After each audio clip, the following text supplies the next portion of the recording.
common sense thinking. This is Talk. Hello.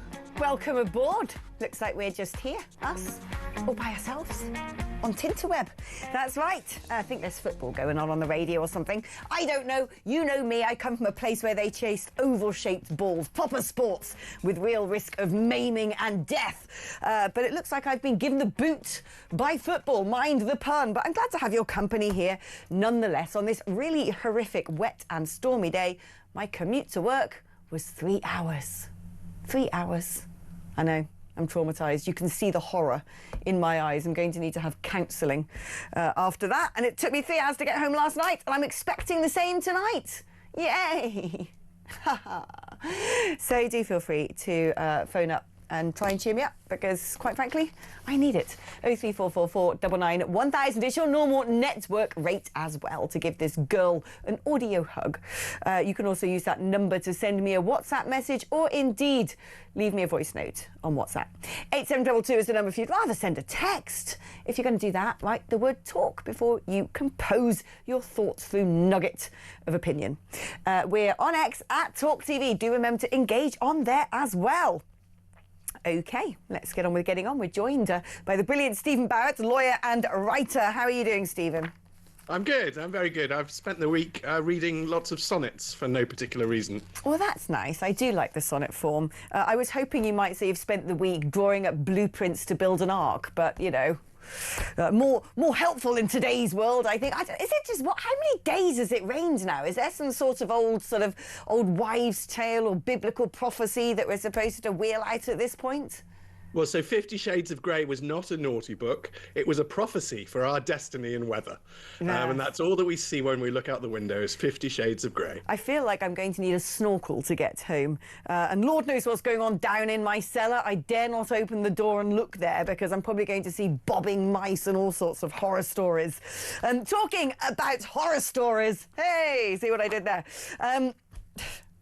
Starmer was shown proof of Mandelson and Epstein's close friendship. Apparently, civil servants who have spoken to the Telegraph said there was a due diligence dossier on the disgraced peer. I mean, really, you don't need to be shown evidence. You can just Google or use your memory. Yes, I mean, we all knew. I mean, everybody knew. He knew. We know he knew. He's lying. We know that he's lying. He knows that we know that he's lying. Now he tried desperately to redact all the files and information and get the vote stopped. He failed, and now he's trying desperately to scrabble around to cheat and cover up. The whole thing is utterly pathetic. We all knew, but I mean, I think the binding point of this is it's not just Mandelson. He has recently, in the past few weeks, pushed forward a man into the House of Lords who, again, had known links to a paedophile. This is just unbelievable. To accidentally appoint and bestow honours upon one friend of a paedophile, it might be considered an accident, but to do it twice, I mean, so we all know, I mean, just the man is rotten through. And he's dead in the water. I don't know what the Labour government think it's doing supporting him. Whole cabinet looks as though it's not going to be appropriate to replace him at this rate. Do you know what the perfect twist at the end of this story is going to be? It will be when Sir Keir Starmer's forced to resign and Peter Mandelson becomes the Prime Minister. Oh, you've got to laugh. He'd probably be better than all the others who are touted to be runners and riders. So I can understand what the Labour Party are doing, which is there's a couple of things. There's a couple of different plots and strategies going on here. On one hand, they're going, the general public hates us anyway. We're about to have disastrous elections. If we throw a leadership contest into the middle of all of this, it's going to look even worse. We're going to be even lower in the polls. Let's just keep them in position. And also, whoever takes over, that's a bit of a poison chalice. So I think that's one line of thinking, which is all about tactics and timing. The other line of thinking is there are people circling who now see the opportunity. He's weakened. He's a struck-down animal. He's limping. Great. Let's drag him over to the far left. Not that he was very far from it in the first place. I was listening to an extraordinary interview on the Today programme this morning. And it was with John McTernan, who comes on this show, who's a former Prime Ministerial Advisor in the Labour Party. And he quite happily said in this debate with Danny Finkelstein on the Today programme, well, you know, with Morgan McSweeney gone, that's good. Labour can appeal to its core voters. And I quote, metropolitan middle classes, young kids and the minority communities. And I'm like, wow. I mean, seriously, you know, at least... Because I said this to someone the other day, Morgan McSweeney was actually a little bit of a sort of, you know, it was like putting brakes on the mad socialism of the government. He was a bit more of a centrist. He understood the need for any government to appeal to the real working class voters, the red wall, so on and so forth. They're all saying now, brilliant, he's gone. Let's go full radical. We've got to take on the Greens. And I'm thinking, oh, no. I mean, Morgan McSweeney was vaguely competent. I mean, I don't think we should put it higher than that. It's just compared to everybody else, his light shone bright. But the idea that the Prime Minister was held back by a man that he appointed is just nonsensical in all of its way. And I put out a tweet today, Alex, because 3 people have lost their jobs so far over the scandal of Keir Starmer appointing Peter Mandelson, and not one of those 3 people is Keir Starmer, who appointed Peter Mandelson. I mean, this is just absolutely ridiculous that he's allowed to carry on and drag this country and its reputation through the absolute mud. I'm afraid that changing Prime Minister in this country under our Constitution, by the way, the Prime Minister is merely the Prime Advisor to the King. He's not the head of state, okay? He's not, that's not his role. And he or she has to be a respectable person capable of so advising the king. This gentleman is not capable of advising the king. He's not morally fit to be the king's first minister. He is not. And there is no getting around it. And I don't care that Labour is facing absolute obliteration in May. We cannot drag on till May merely for the convenience of the Labour Party. They must do something. And, Alex, I get very upset because the Labour Party, let's look at that word, Labour. So they used to be the party of Labour. They used to be the party of the working class. They used to be the party of, frankly, everybody I consider decent in this country. And that's not to universally slam upper class people, some of whom are my friends. But, you know, I do see much more decency amongst basic working class, ordinary people. And yet Labour has utterly turned their back on them and is utterly disgraceful. There is a really noble Labour MP called Graham Stringer. And I really do wonder how he manages to stay in the party right now. I think there was another noble Labour MP called Rosie Duffield, and she I think got a free pass when they treated her appallingly and expelled her or forced her out because she was too noble to be amongst this rot. The few who are actually genuinely good people really need to leave it, I think, in my personal opinion, Alex. You know, why stay with them? You're just going to get tarred with all of this rubbish. They are rotten through. This is rotten. The problem is though, that we're not even halfway through their tenure in government, not even halfway through. And it's already a screaming dumpster fire. It's only going to get worse, frankly, with the leadership election and Starmer being removed, because whoever follows him, as horrible as I find the man, whoever follows him, I think, is likely to be an even bigger disaster. One thing I found quite incredulous is I've read so many people on social media, you know, these sort of like pompous commentariats who, you know, from the left and the right, who have been writing newspaper columns for so long, they think that their opinion is the voice of God, and when they're really actually dramatically out of touch. And I had people going, we just don't understand it. He's the most unpopular Prime Minister ever. OK, things aren't easy, but why is he the most unpopular Prime Minister ever? He's a nice man. It's not like we're in a financial crisis. And I'm like, hold on. Were you not there when he called the country far-right thugs? Were you not there when he forced the televisation of trials for people putting things on social media? You know, the right-wing press is spinning it. No. In fact, the right-wing press were forced to report on that stuff verbatim. I remember, because I sat here, and every single time there was somebody having their verdict being read out by that muppet in a moped in a courtroom, we had to stick it on live. It was mandated. We had to play it out live and say such and such and such and such is going to prison for 19 months. It was awful. It was like being an apparatchik in sort of Orwell's Big Brother.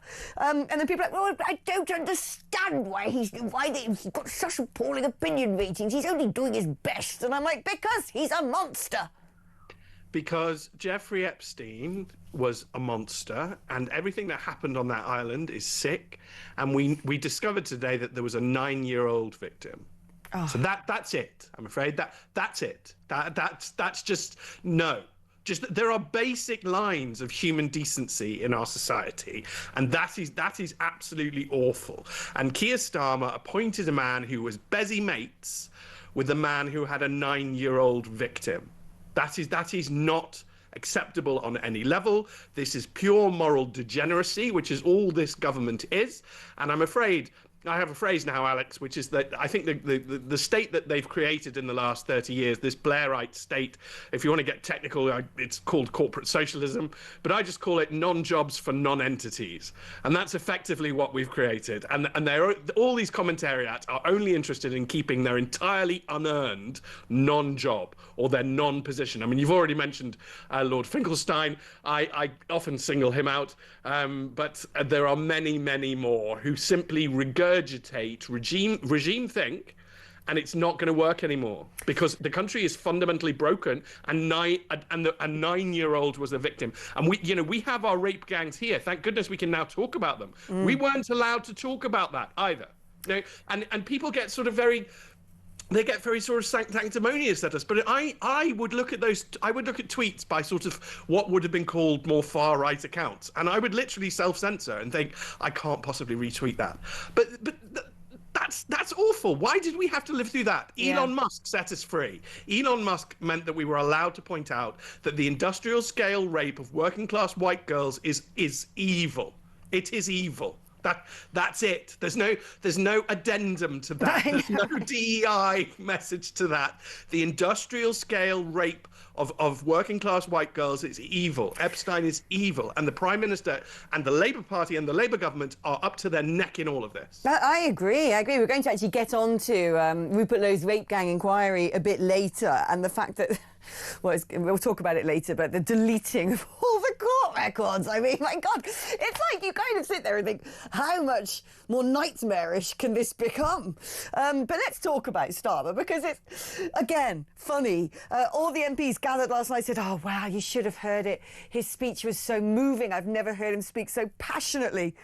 We were thrilled. We were gripped to our seats. It was just, he was in full flow, and it was astonishing. And it's like, yeah, funnily enough, the very first and only time Starmer's been able to put those voice coaching lessons to good use is when no one can hear him do it. We only hear about it third hand. It's a bit like Barclay's tree in the forest, isn't it? If it falls down and no one knows it's fallen down, did it even fall down? Was it even there? It's just... I think they get away with so much. I don't understand how. I mean, maybe there's just too much to look at, too much to try and comprehend and deal with when it comes to total ineptitude, venality, that you're moving on to the next thing all the time. It's like, oh, what's Miliband? Oh yes, he's just poured some concrete down another oil well. Yay! Oh yeah, that's right. They've just gone over and licked the shoes of Xi Jinping in China. Brilliant. Every single second of every single day, there's something that you think, what is this? This is a madness. And I cannot believe they've only been in power just over a year and a half, for crying out loud. Well, so this is the end point of the state that Alistair Campbell created. This is where you get to at the end of the thick of it, with the spin machine and the idea that all that matters is controlling the narrative, that the public are fundamentally stupid. That's absolutely implied to that idea, and that we all just do whatever the papers and the mainstream media tell us to do. It was always nonsense, but it has two elements, Alex, two core elements. The first is that it's semi-true when everything's okay. So when the economy's booming and everything's fine and there isn't mass scale rape and mass scale low level crime, just when our kids are safe and all we want to do is get on, do our jobs, have our holiday, live our lives, have our weekends, we sort of let government get away with stuff. There is a second element, which is that the British, and particularly the English, are just very forgiving. I have a very learned and wise friend from Australia who refers to us as the exploding doormat. So we let ourselves be stepped on time and time and time again, and then eventually we explode. And that concept is in Kipling's poem about the Norman lord advising his young son how to rule the Saxons, that actually they will put up with quite a lot, but really, there's a point where you just don't push them anymore. And those two factors have allowed these people to delude themselves that all they need to do is control the narrative. And that's still what they believe. I mean, he will genuinely believe that if he tells us he's noble, we'll believe he's noble. That's why you get these stories. He's such a caring man. He's such a good man. Right. Well, I don't believe any of that because I see him. And I'm not going to just listen to reports of you saying, oh, he's such an amazing, kind, caring man. One of the mouth breathers went on the air to claim that no prime minister has ever cared so much about women and girls. Right, well, no prime minister has let down so many women and girls. So, go boil your head, fathead. I mean, we judge in this country, quite rightly, on results. Nobody gets respect by demanding it. We're not a thin-skinned dictatorship. That's not how we work. And he's just crashing headfirst into the reality that our country is in a terrible, terrible way, and spinning it isn't going to work. Spinning it is definitely not going to work. Although I do sometimes think, was life easier before social media when we didn't know what was going on? Is ignorance actually bliss? Because I'm beginning to think it is, because certainly knowing what this government gets up to is really quite depressing and not very good for mental health, I'm finding. Let's take a short break now. When I come back, we're going to continue the conversation with Stephen about Labour's civil war. And most interestingly, perhaps, what was Wes Streeting up to when he published all of those messages? And has he now impacted upon the police investigation into Mandelson by doing so? Let me know your thoughts on all of the things we are discussing. 03444 1000 is the number to call, or indeed send me a WhatsApp on that number. 87222 is the number to send me a text message. If you're going to do that, put the word talk before you text.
Across the UK. On DAB+. On YouTube. On your mobile. And on your side. This is Talk.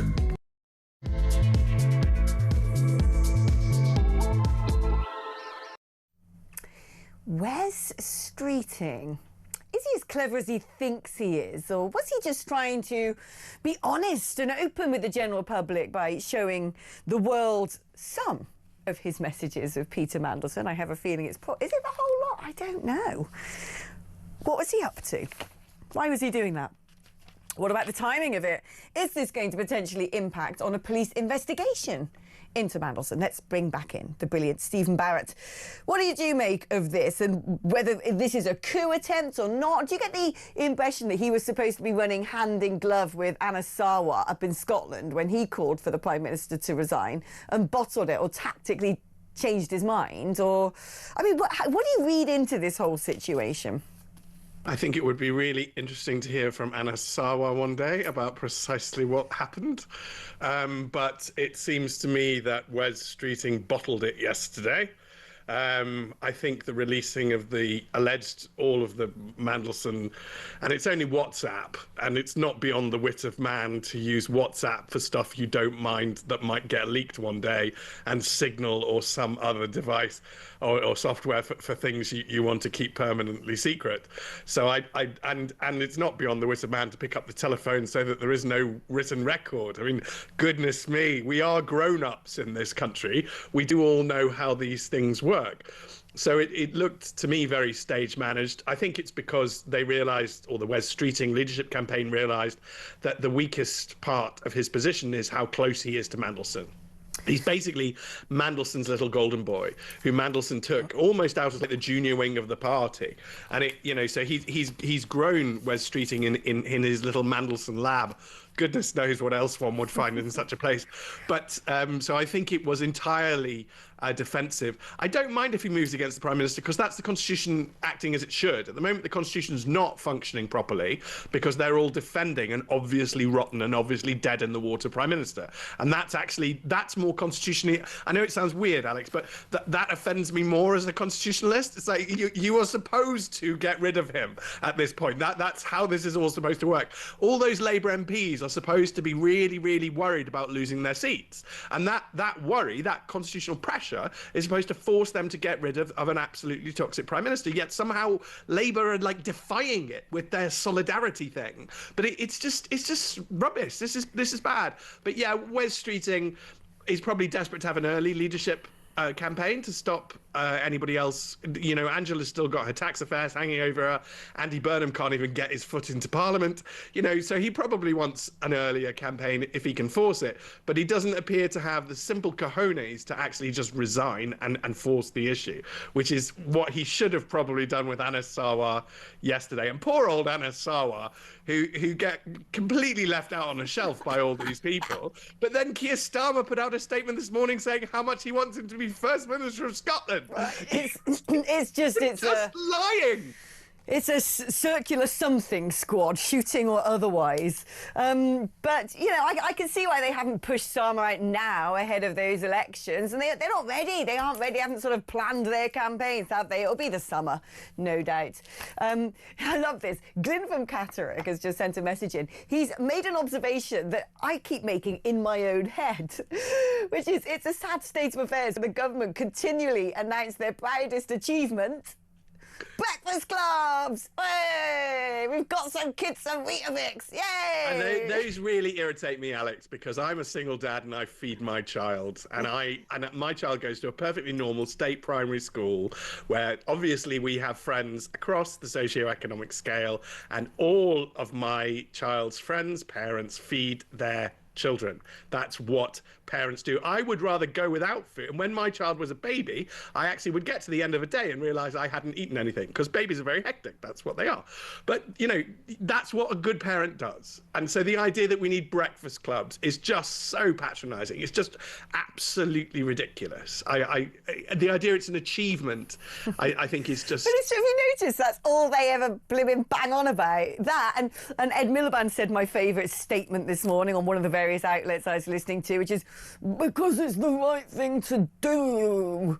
I hate that. I hate it when someone says it's the right thing to do, because it's almost like saying you can't disagree with this because therefore you are immediately wrong. It's a bit like, well, do you know what? Went home last night and murdered my next door neighbour. It was the right thing to do. Like, you can't just say it's the right thing to do. It's not a thing. No, but they just want to control the narrative. This is all it is. It's the idea that you can control something by spin, Alex. And the funniest thing in the world is that the godfather of this was the Nazi propagandist who ended up blowing his brains out in a bunker because it doesn't work. You can't just keep lying. This idea that if you lie often enough, they'll believe you. It's like, no, the people do have an innate sense of what's right and what's wrong, what's good and what's bad. You actually cannot. Again, they did that experiment of trying to boil a frog slowly alive. Eventually, the frog jumps out the water. That's what a frog does. Yes, the frog will stay in the water while it's warm, but the frog jumps out. This isn't normal. There's no way we wouldn't have survived as a species if this tactic worked. And we're just going to run. They're just going to, like a broken robot vacuum hoover, they're just going to keep bumping into the wall of reality and they're just going to keep smashing themselves up. There is no way you can spin your way out of this. We have deep structural problems in this country which are really hurting people, and that's got to be talked about, and that's really wrong, and that upsets me. But you're not going to be able to spin your way out of this problem. Oh, and by the way, everyone you seem to appoint is the busy mate of a paedophile. Oh, did you hear that Starmer did some sort of speech earlier? I haven't really caught all of it. But I remember looking at a live feed and the headline was Starmer saying, Sir Keir, live from Hertfordshire, I'm a working class man. It's like, just give it up. You're not a working class man. You have not come into contact with a working class man since about 1968. Your father owned the tool factory. He wasn't the one on the production line. And quite frankly, of all those lefty, lovey lawyers you hang out with, you despise the working classes. So stop trying to pretend that somehow you're like a man of the people. They just think that they can lie. That's all that they think that they can do. But yes, Sir Keir Starmer KC, who is one of the few people in the country with his own pension by direct personal statute, he's not a man of the people. This is absurd. It's absurd. And they've never wanted to be. And you're quite right, actually, Alex, and I don't mind lifting the lid on all of this. The lefty human rights lawyers are really quite sneering about the working class. They genuinely don't like them. And they tend to focus. That's why, if you look at their case records, they focused on terrorists and extremists and all sorts of, bizarre people really to represent. But you don't see them taking a case to the ECHR about, Doris from down the lane. They just don't do it. They have nothing but contempt for them. And I'm also more than happy to now say, because I had to live through this, that 10 years ago, every single party for me was ruined because there was something called the Brexit referendum. And I take no position on the Brexit referendum, but after it, every single party in the City of London that was attended by lawyers was full of massive complaints about those awful working class people who've destroyed our country and how do we stop this. And it's just pathetic. It's absolutely pathetic. Disraeli, the Queen Mother, and many others have known that the real strength of this country is our working class, will always be our working class, and that these people, these flibbertigibbets, these nonsenses, that they are the waste of time. And we need to get back to serious governance because we have serious problems. That we do. Someone else has messaged saying, I can't believe nobody has asked the question, is there a link between China, the new embassy, the spy case and Mandelson? Well, believe it or not, we were exactly going to talk about just that and talk about Mandelson's links to China, because it seems to me that they were many and they were fairly deep. Emails released in a batch of 3 million of the Epstein files suggest Mandelson deliberately wanted to shake off embassy handlers to meet high-level CCP officials when he was on a trip to Beijing on behalf of the government. I want to be independent of the embassy, he wrote in an email from August 2010 to a businessman embedded within the Chinese party's elite. despite being there as part of an official UK delegation. The separate emails exchanged between Mandelson and Epstein in 2010, a year after the paedophile was released from prison, suggested the former business secretary intended to have lunch at China's foreign ministry and meet top business leaders. He ain't the first, and he's certainly not the last. Mandelson, I have no doubt, looking at this, was up to his eyeballs when it comes to relationships with China. But how many other politicians seem to have found themselves entrapped within that particular snare? Well, the only thing he was independent of is decency. There's so much more to tell on this, and we must return to the Met Police and its ridiculous wailings. They are more than in bed with the Labour Party. Their police and crime commissioner is Labour, and a lot of us have very severe doubts about the Met commissioner himself, and they seem to be adherents to the cult of woke.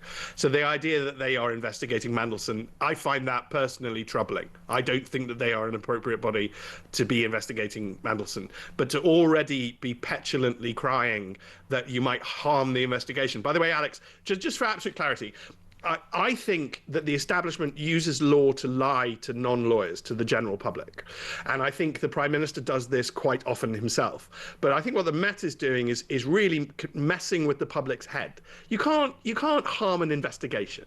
An investigation is an investigation. That's all it is. It's it's Columbo going around finding the evidence. It's Miss Marple. They find out the stuff. They work out the clues. They do the stuff. The only way you could harm an investigation would be if you destroyed evidence. But nobody's destroying evidence. Nobody's going to cover up stuff. Well, actually, the Prime Minister's intending to cover up stuff. So the biggest threat to the investigation is the Prime Minister and his redactions. The Met Police is just simply misleading people. You can damage and prejudice a trial.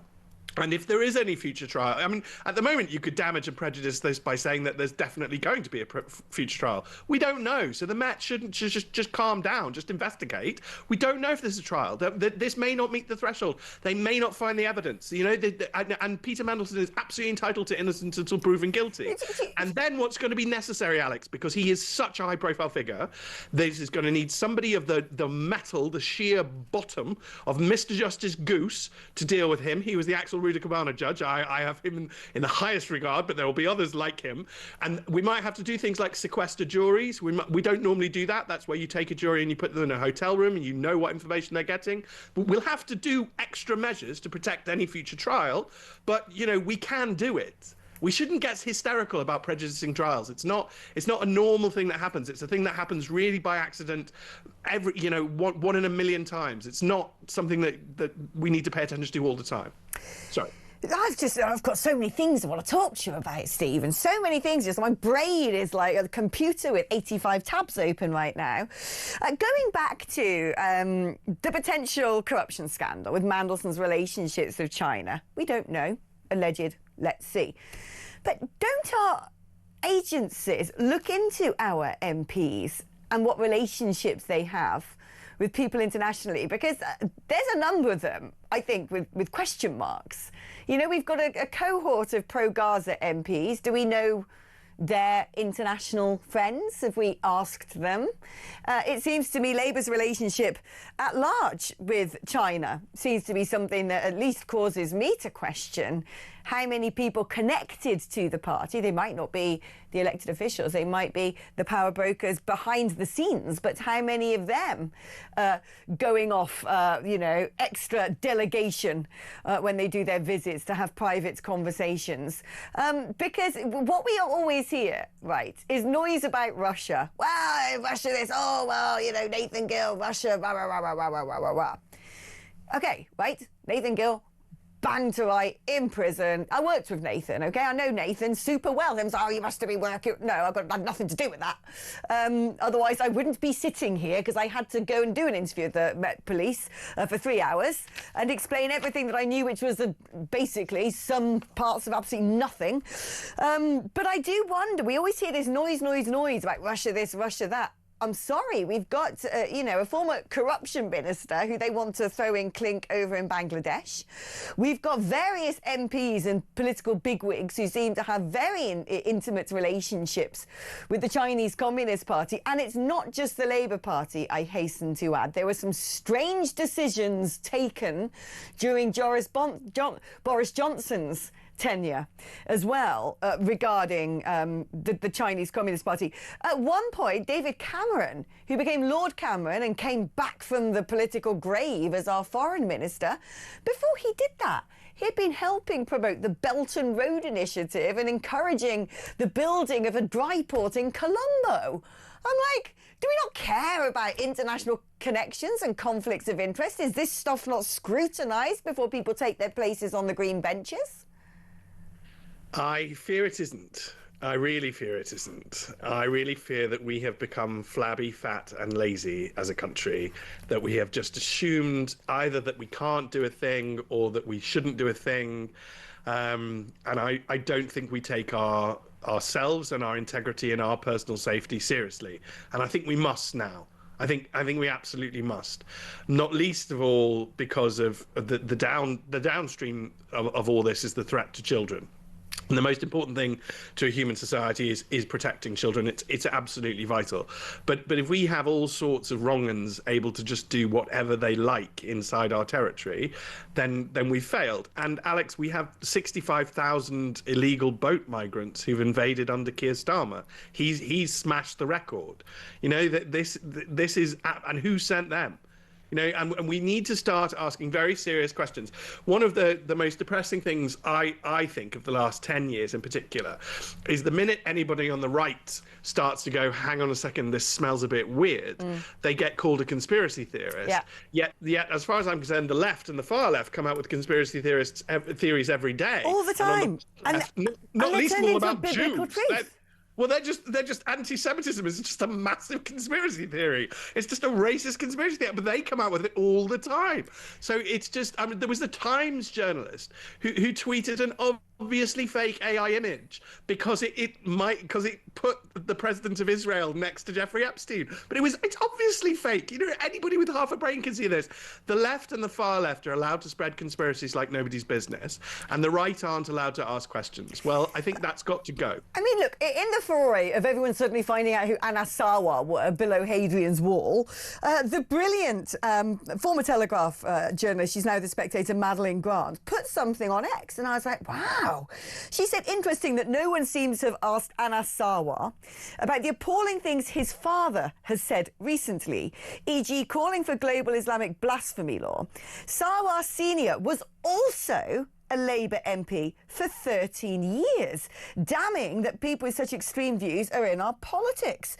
And this is the thing. If my mum, God bless her, is one of the nicest women on planet Earth, I don't know, decided one day to join Britain First or something, or been in Britain First, it would be everywhere. There's no way I'd even be sitting in this seat doing this job, let alone standing for election. And yet when it comes to all these other unscrupulous acts and extremist rhetoric coming from people and their nearest and dearest, particularly when it comes from ethnic minorities, it's like, well, you know, that's all right. They're just, you know, got different skin colour to us, so you can't say anything about that. It's ridiculous. So Leila Cunningham, who is the prospective Reform candidate for Mayor of London, they hounded her 92-year-old mother in the desperate attempt to say that her little bed and breakfast is a migrant hotel. Yeah. It's not, but they just really hounded her. And you shouldn't hound a 92-year-old mother just because her daughter's in politics. Who is the they in all of this, Stephen? Well, I think that's going to be a very interesting question to answer one day. But if I just finish, the point is that Morgan McSweeney's dad was paid £6 million to house migrants in a migrant hotel, and nobody hounded him. No. So the two-tier is unbelievable. The two-tier is unavoidable. My understanding is the they in all of this, the people who were disgracefully inventing conspiracy theories about Leila Cunningham, were actually Advance UK. It wasn't the left wing. It was Ben Habib's little I think outfit. it depends who you see as left. but that's a And more it goes all the way complicated. around eventually. I thought that was vile, actually. I thought It that was vile. it was utterly despicable. And I'm not a fan when these people decide they want to have a go at politics as a hobby in their part time. Fine, everyone should do what they like, but then they seem to just train their fire on the same side, because underneath it all they're just sort of little narcissists who think they can do better than anyone else and become Puritans in the art form of politics. But I thought that was really quite despicable, but amazing that it's the first I've heard actually about Morgan McSweeney's dad. I don't have the evidence in front of me, but as you're a barrister, if I get libeled for I this, wouldn't you're gonna mislead have to you. get I me wouldn't on. mislead you. The evidence came out. It was a story today. I wouldn't get you in trouble. I know about Ofcom. But They know about me as well. But this is why I prefer to just have very simple, clear rules. So it absolutely outraged me that Layla's mum was attacked. She's reformed. It absolutely outraged me a few years ago when they screamed in the faces of Jacob Rees-Mogg's children. Yeah. That absolutely outraged me. That is absolutely outrageous. It absolutely outraged me when they terrorised Keir Starmer's charming wife at her home. I think, it was her sister. But we've got to have these clear lines back. Yeah. Just be consistent. Don't try to be loyal to a party. It's a waste of time to be sectarian. Let's just have simple, clear rules. And I think a simple, clear rule is that anybody's 92-year-old mother is off limits. That's it. Let's take a short break now. When we come back, I'd like to talk with Stephen about Rupert Lowe's rape gang inquiry, and also a story that is bubbling about here and there, but I feel not enough people are discussing it, which is a thing called Court's Desk, a data analyst company that helps the media monitor court records. Basically, what's been going on in our judicial system. Well, this government has demanded all of it is deleted. Something to hide? That's after this.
Across the UK. On DAB+. On YouTube. On your mobile. And on your side. This is Talk.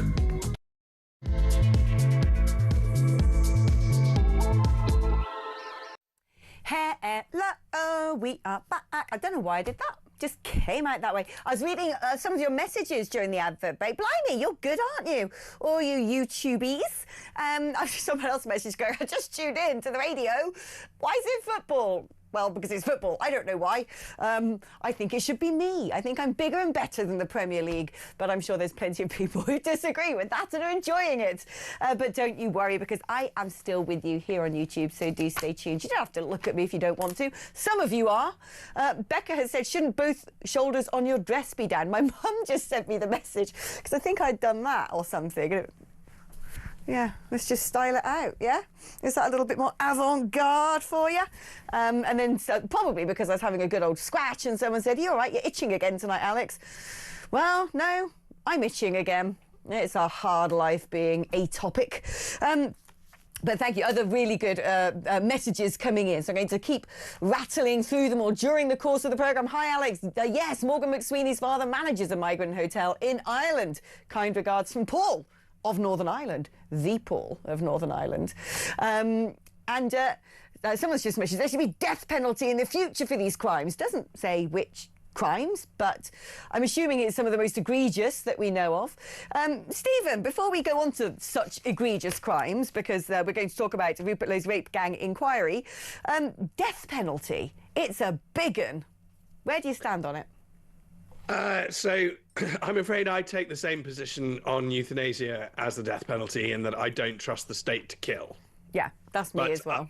I have to say I've been tested very sorely recently, and if it gets down to people doing obnoxious, abominable, evil things to children, you could persuade me to bring in a death penalty. It could happen. I think, as a lawyer, the interesting thing I could probably point out is that when you look at the ECHR as it was drafted and you look at the actual text of it, it's very clearly designed to stop euthanasia and assisted dying, because that, by the way, had happened in the Weimar Republic before Hitler then turned it even worse. And we saw that as a moral sin of itself. But it has a carve-out for the death penalty. So the right to life was designed to stop eugenics, designed to stop assisted dying, which they're trying to currently push through our House of Lords. But the ECHR doesn't acknowledge that, by the way, just to be absolutely clear to your listeners and viewers.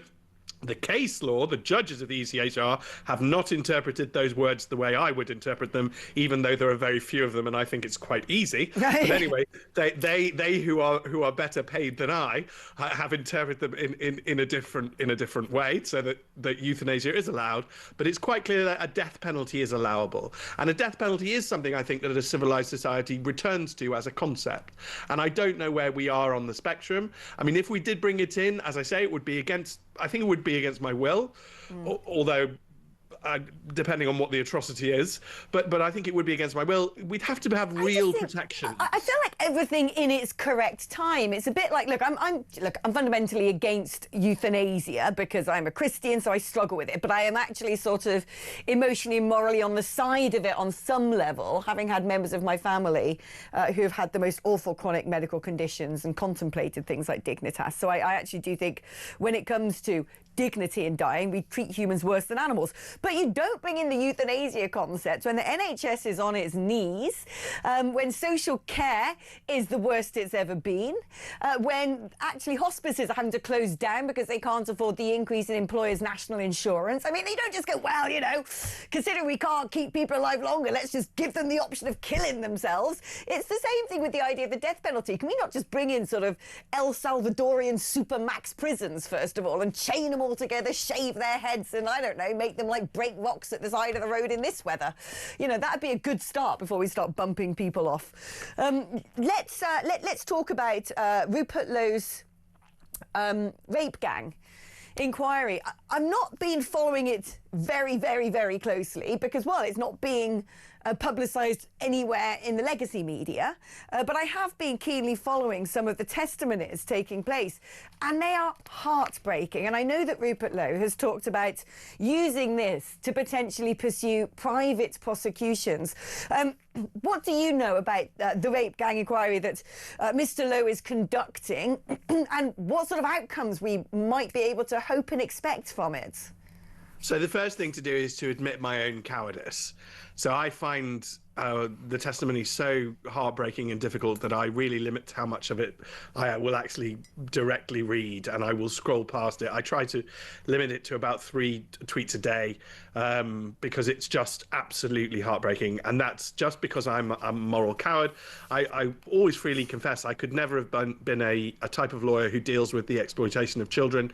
It's just not something I could have dealt with. I was chair of governors at a primary school. We would have had safeguarding issues. I'm sure every primary school does.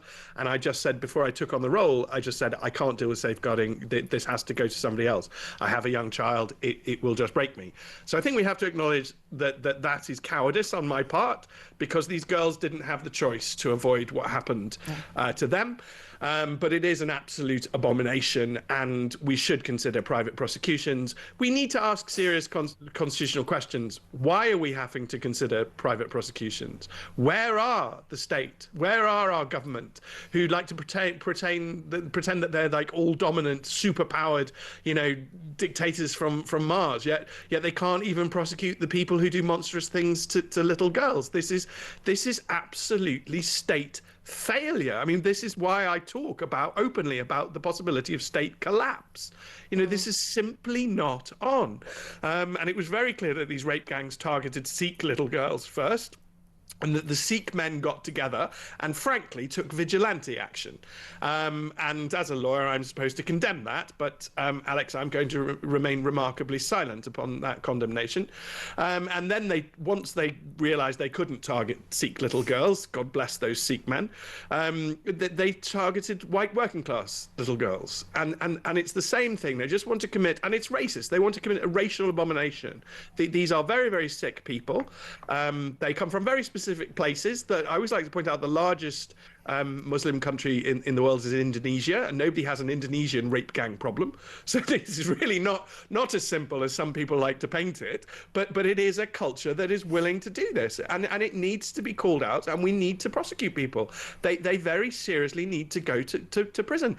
Social workers knew about this, right off to prison with you. Police officers returned little girls to their abusers, off to prison with you. What is remarkable is, if I were to sit here and start swearing on air and got an Ofcom complaint, I would be dragged into the boss's office kicking and screaming, and I probably wouldn't be allowed to set foot inside this studio, at least not for some time. And yet in the public realm, it seems people can not just woefully fail at their jobs and get a golden handshake, but do things which I think are criminally wrong and still get a golden handshake. We defend so much our civil servants. They're not treated the same way as people in the private sector. I want to talk to you about this before we run out of time, because I don't think this story is getting enough prominence. And when I first read it, I had to read it twice and 3 times, and I still can't quite wrap my head around quite what this is, but I know it ain't good. Which is... there's an entity called Court's Desk. Now, do you know Court's Desk, Stephen? So, no, I don't know it. It's for journalists, but I've learned about it today. Yeah, I've never been a legal reporter, actually, so I don't know about Court's Desk. But basically, journalists were having a heck of a time getting hold of court records from the courts themselves. I mean, I've been through this when I was trying to figure out a CCJ before getting my mortgage. That takes blimmin' months. So...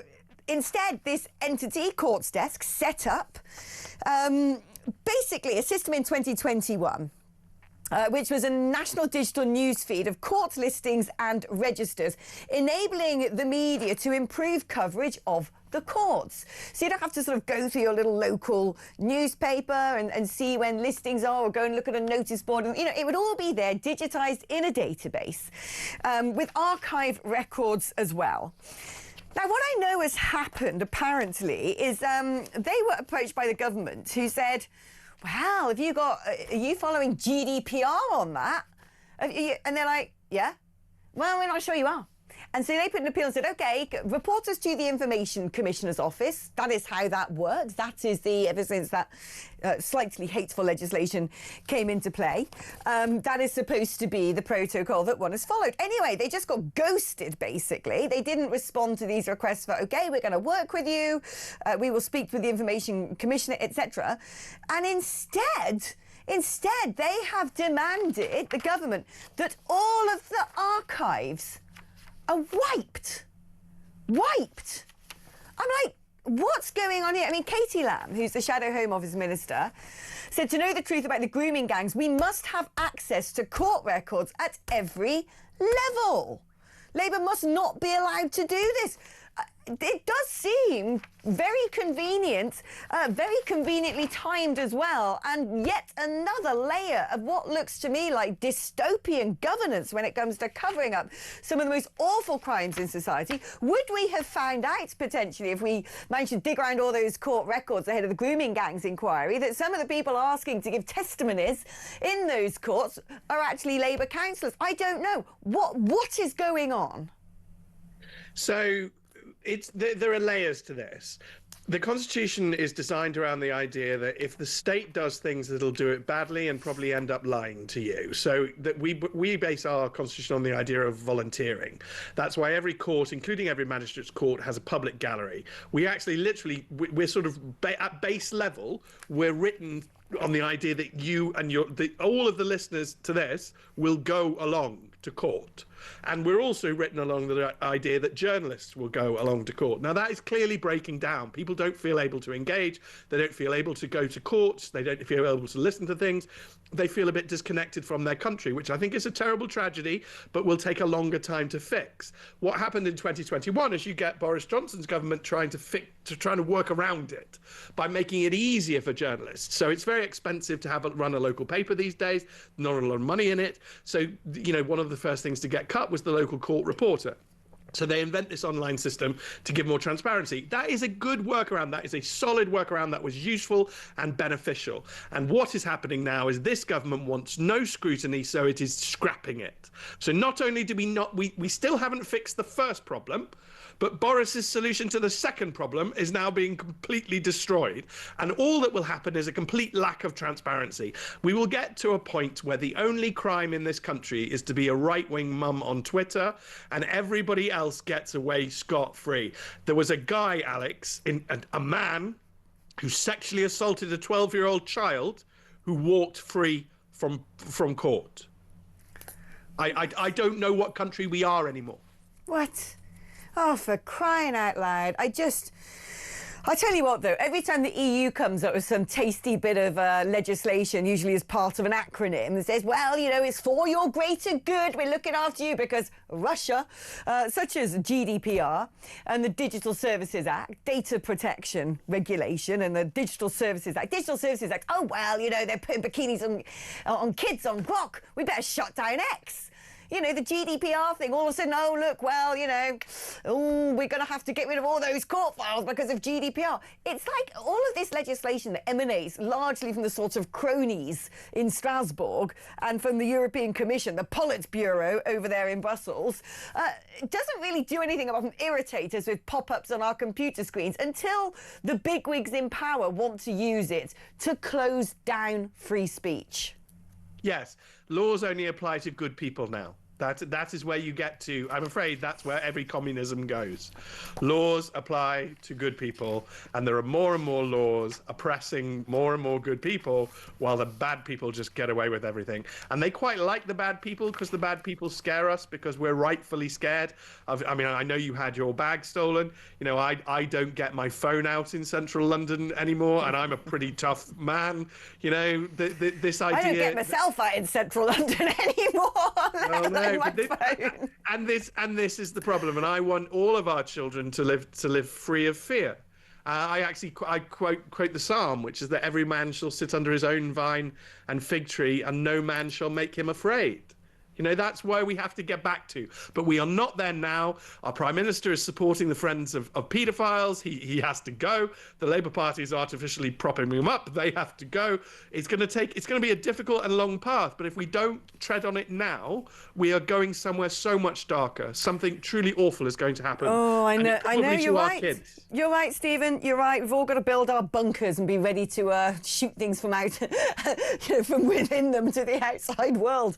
Stephen, it's been great catching up with you. Thank you for, as always, for your intelligence, your expertise and your candour. OK, we're going to take a short break now, but don't go anywhere, because when we come back, we're joined by former Labour MP and later on Reform defector Simon Danczuk, who may be able to lift a lid on a thing or two for us, one being the Labour civil war, but also I'm sure he's got things to say about the rape gangs inquiry as well. So let's look forward to welcoming him in just a moment.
Across the UK, on DAB+, on YouTube, on your mobile, and on your side.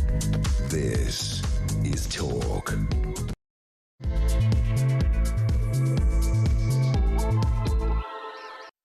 Hello and welcome back, ladies and gentlemen. Paula said, Alex, stop scratching. Thank you. You've reminded me to take some fexofenadine, which I have in my handbag, because I forgot to take it this morning. Honestly, I'm just allergic to dust mites, to pet dander, clearly to Kev, because he's sitting in the seat before me. And it's like having ants crawling all over your body, like just all the time. Unless you live with this condition, you don't know. But thank you for reminding me, and thank you, because I hadn't drugged up. And someone else, another Paul, and I don't quite understand how this has happened, right? Considering, so Paul in Cornwall has said, evening, Kev, right? Do you think Andrew's sweating yet? Now, first of all, we're not on the radio, so you'd have to be engaging with this programme via YouTube, and then surely you'll be able to see that I am not Kev. Or am I looking a bit, rough around the edges today? Anyway, or maybe Paul just sort of has timed messages because he assumes it's going to be Kev, because this is normally Kev. I don't know. It's a mystery that we will never, ever solve, quite frankly.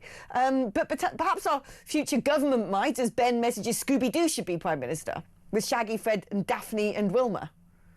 Well, I suppose a load of cartoon characters would probably do a bit better than the people we currently have.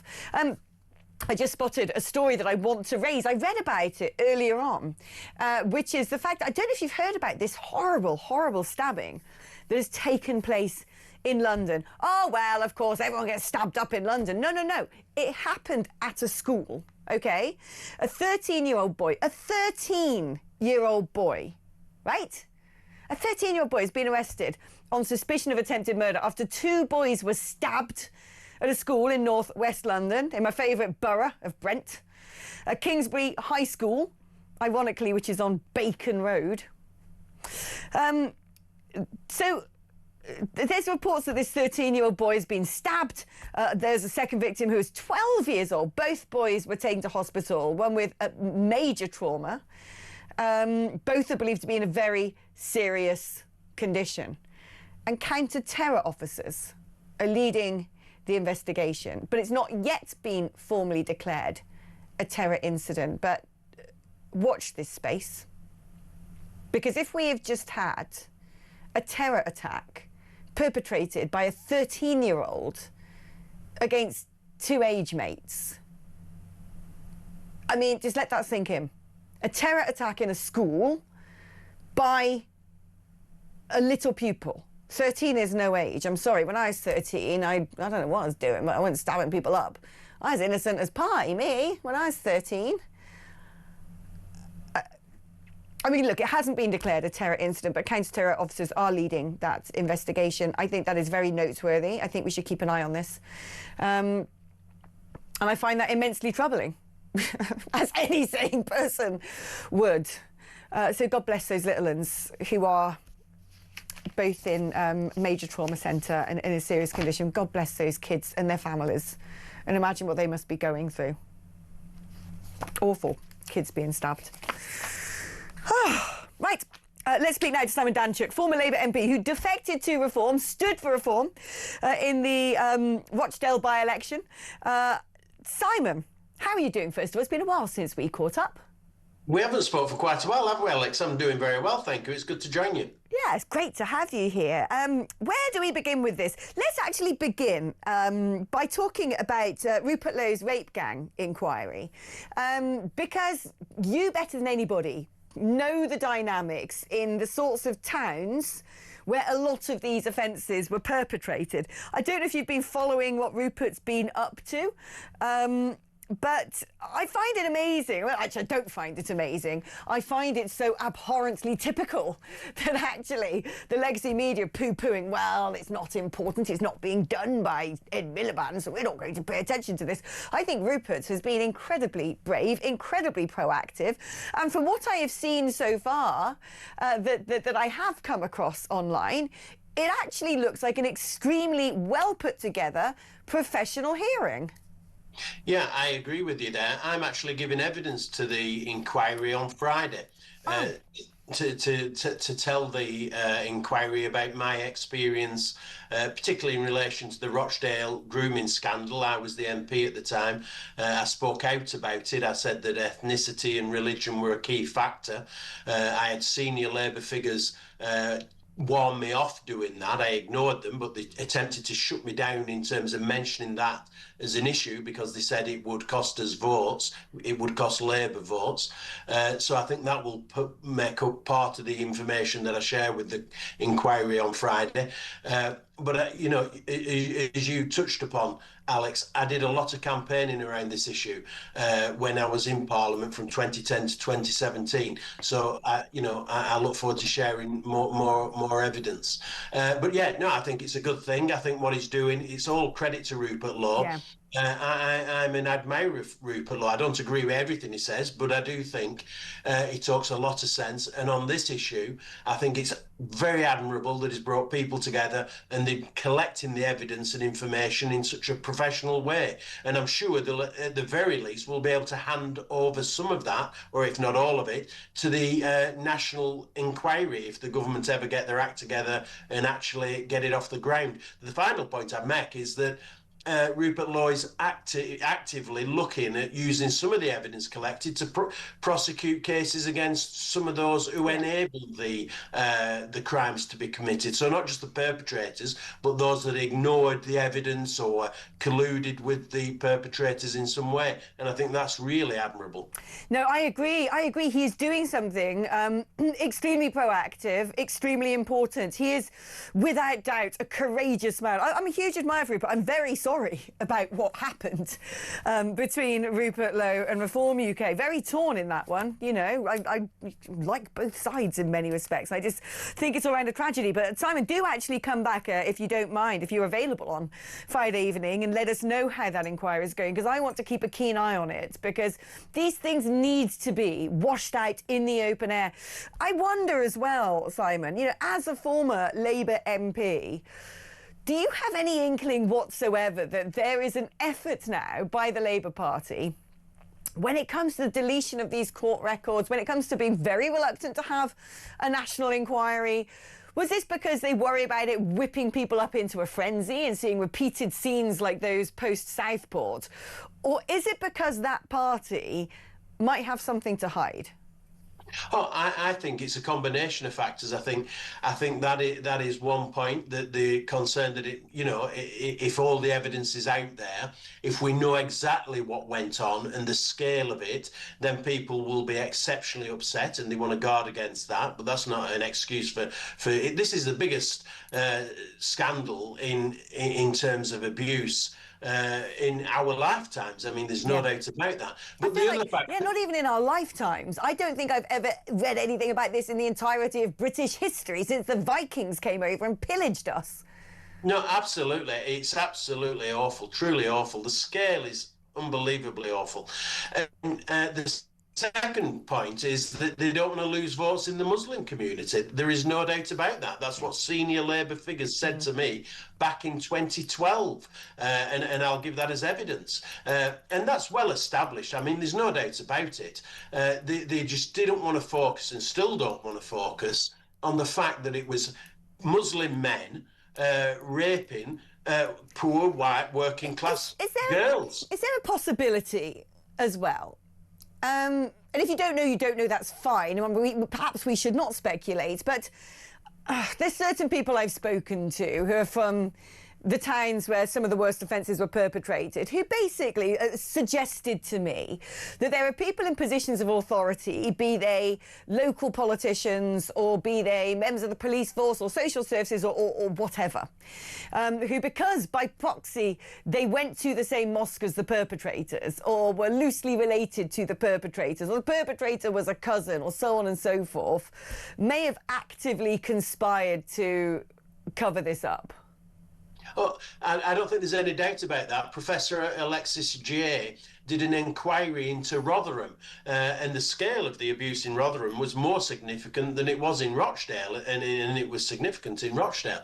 And she concluded that there were senior figures in and outside of politics that effectively enabled this to happen. That's her conclusion. That's an independent assessment of what went on in Rotherham. And again, Louise Casey, more recently did an inquiry on behalf of Keir Starmer, which concluded there should be a national inquiry.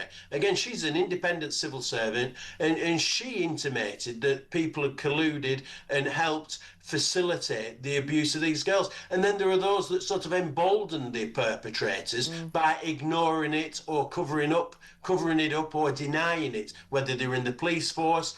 In Rochdale, they were in the local authority as well as Greater Manchester Police. These people still haven't been held accountable. I remember getting Roger Ellis, the former chief executive of Rochdale Council, called before the Home Affairs Select Committee in 2012. He didn't have a leg to stand on, but he's retired on a nice pension and all the rest of it. Some of what's going on is truly awful on many levels. And I met many of the victims, I have to tell you, Alex, sad and sickening. I met girl A and I helped her with lots of different ways in housing and everything else. She was the key figure who gave evidence in the Rochdale trial, and the BBC made a documentary and a drama about her. But her life has been devastated. It would make you cry if you listened to what had happened to her. Truly awful. Yeah, I read some of the court transcripts and I don't even know what the words are. I mean, some of the things I read were just even beyond one's sickest imaginations. Let's talk about the Labour Party as a whole, because it's a party that you are familiar with. I don't know how well you know some of the characters involved right now in the so-called plottings and schemings and the direction of travels the Labour Party might take and whether or not Starmer will survive this and what happens if he does not. But in general, your overview of the current situation, is it right that the party gives him the boot that we, the British public, see yet another Prime Minister? If he does get the boot, who's likely to be his successor? And is this potentially now, because, I think if Starmer gets the boot, and I don't like that man, and I don't like these lawyers he hangs around with one bit. I really don't. But I do worry that there are already people within the Labour Party dancing on his grave because they think their priority should be getting back the Muslim vote and going after all of the indulgent metropolitan little squirts who want to vote for the Green Party, which for me is a fatal, fatal path to tread in British politics. Yes, I agree with you. In terms of how well I know some of the characters involved, I know them very well.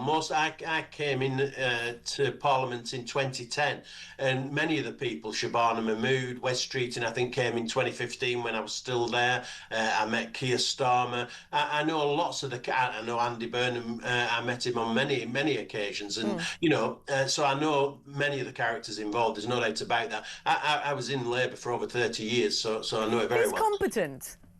Who is competent? Yeah. Oh, well, I think Wes Streeting is competent. I certainly don't agree with all his politics, or the puberty blockers and many other things.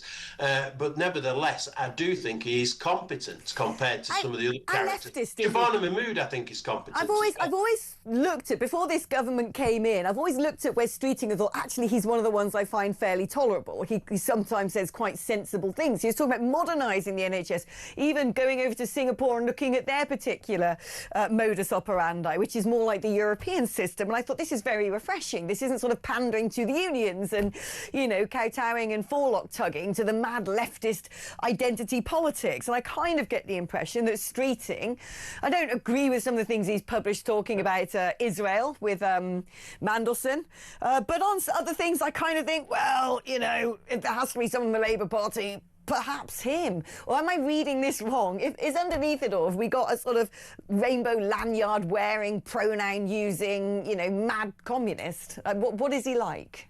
No, I think he's the former. I don't believe some of what I know. He said the comments about Israel in the WhatsApp messages to Mandelson. I don't think he genuinely believes that, to be quite honest. I think he's more centre ground in relation to that issue, if the truth were known. But no, I think he is as we see him, and I think that's to his credit. But the party is in a mess, and the country is in a mess because we've got this civil war going on at the centre of the Labour Party, haven't we? I mean, Starmer has had a reprieve. I thought he would have gone yesterday. It looked quite close to him going, in my opinion.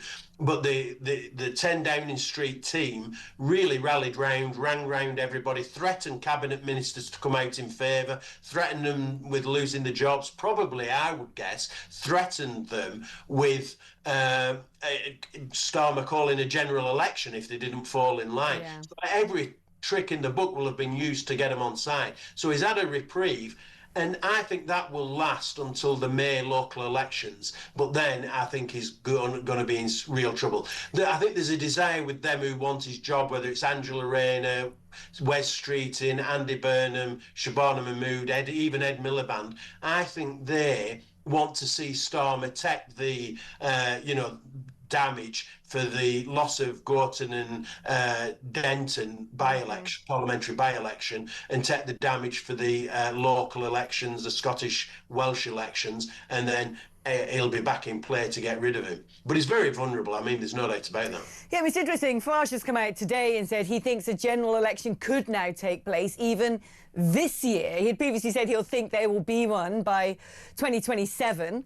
I'm minded to agree with him, actually, because what I see playing out is the fallout from a replacement of Labour leadership being an even more socialist leader, someone who the sort of unions have picked. I'm thinking of someone like Angela Rayner, who would push really hard on some of the most fanatical, fervent, left-wing concepts, which at the moment, it's a bit like we are patients on the operating table and it's not looking good. When you look at the beep, beep, beep cardiogram, it's all over the place. It's not looking really good. We need to sort of stabilise. Yet it seems to me bringing in someone like Rayner is like, I don't know, it's like whipping all the machines off the body and just going, oh, well, dead now. It's socialism, extreme socialism is not the antidote for our problems. It is going to be hugely exacerbating to our problems, so much so that I can actually see if we end up having this leadership election and there's the spectre of someone like Rayner loitering around in the background, the markets are going to go absolutely haywire. The markets aren't stupid. People go, well, the markets are so... What they do is they look and they speculate and they make judgments based upon what they think is going to happen in this country. We've recently had some of the big .com industries over in America buying billions in sterling. That isn't a vote of confidence in the pound. That is thinking this thing's going to go so down, it's going to go back up and we're going to hoof a load of money in. And I just think a leadership election could potentially crash the country's economy. Oh, good. Certainly, I agree with your analysis completely. If you look at Bloomberg's news feed, and they concentrate very much on the city, there are people in the city commenting that they have real concerns about Angela Rayner becoming Prime Minister and its impact on the markets, saying exactly what you were saying, and that's been said in the last few hours, no doubt about it. I don't even watch Bloomberg. That's way too fancy for me. I must be cleverer than I thought. Yeah, no, absolutely. You're on the mark there. And Wes Streeting is damaged from the last 24 hours. There are suggestions that he was colluding with Anas Sarwar, the Labour Scottish leader, to bring this, ruction about for Starmer so he could pounce and become leader himself. And then Streeting has also released his text messages between himself and Mandelson, which other cabinet ministers don't appreciate because they feel obliged to have to do that as well. So he's less popular within Labour at the moment, and Angela Rayner's more popular. This is within and amongst Labour MPs. But you're right. I mean, from an economic perspective, for Britain's perspective, I think Rayner would be a disaster for this country.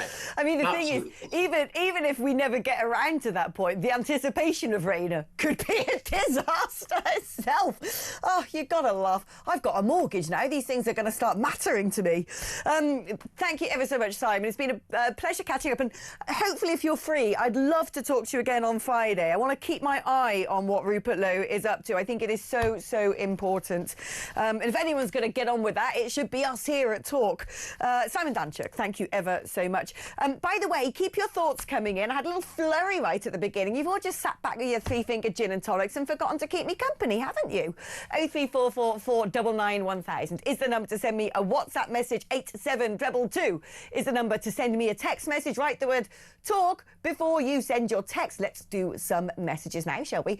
Robbie says, evening, Alex. If Starmer can say Farage is a racist Putin apologist, couldn't it be said Starmer is a paedophile enabler who refused a Pakistani grooming gangs inquiry, and Starmer's using Epstein as smoke and mirrors to hide that he's done absolutely naff all?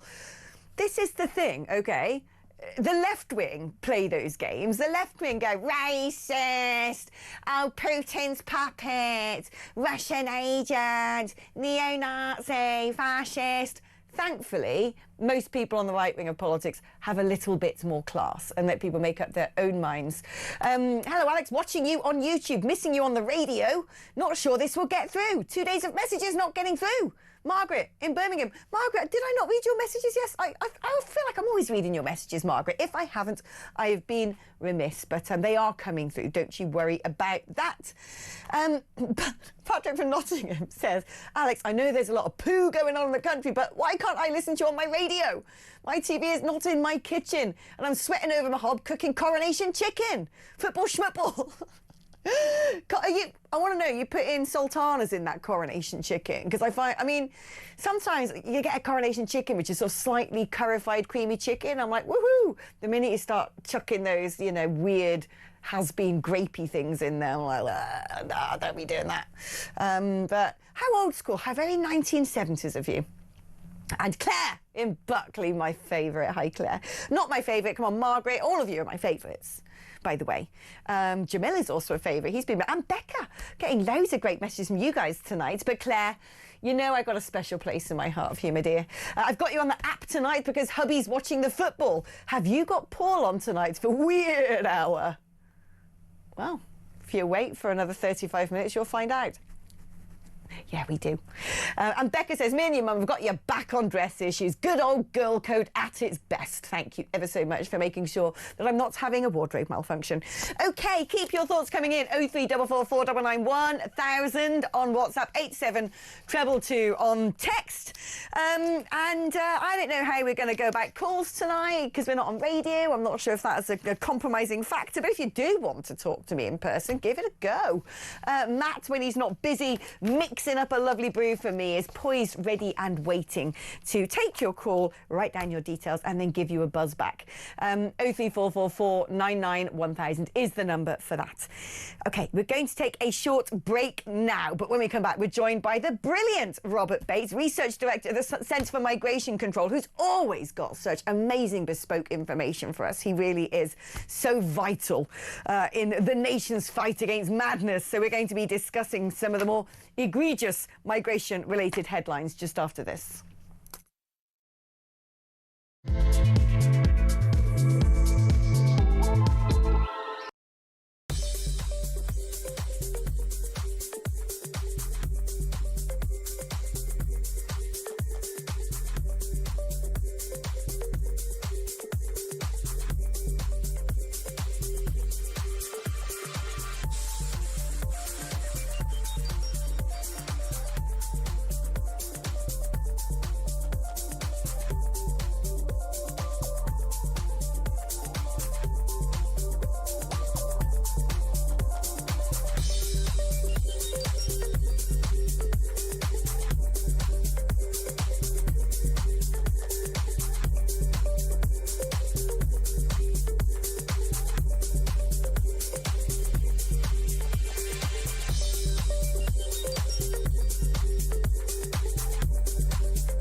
Across the UK.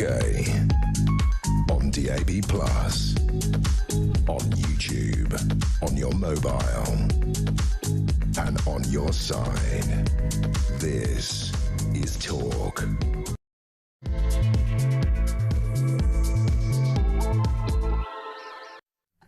Hello, welcome back. Oh, Robert Bates is in the studio, ladies and gentlemen. Thank you for having me.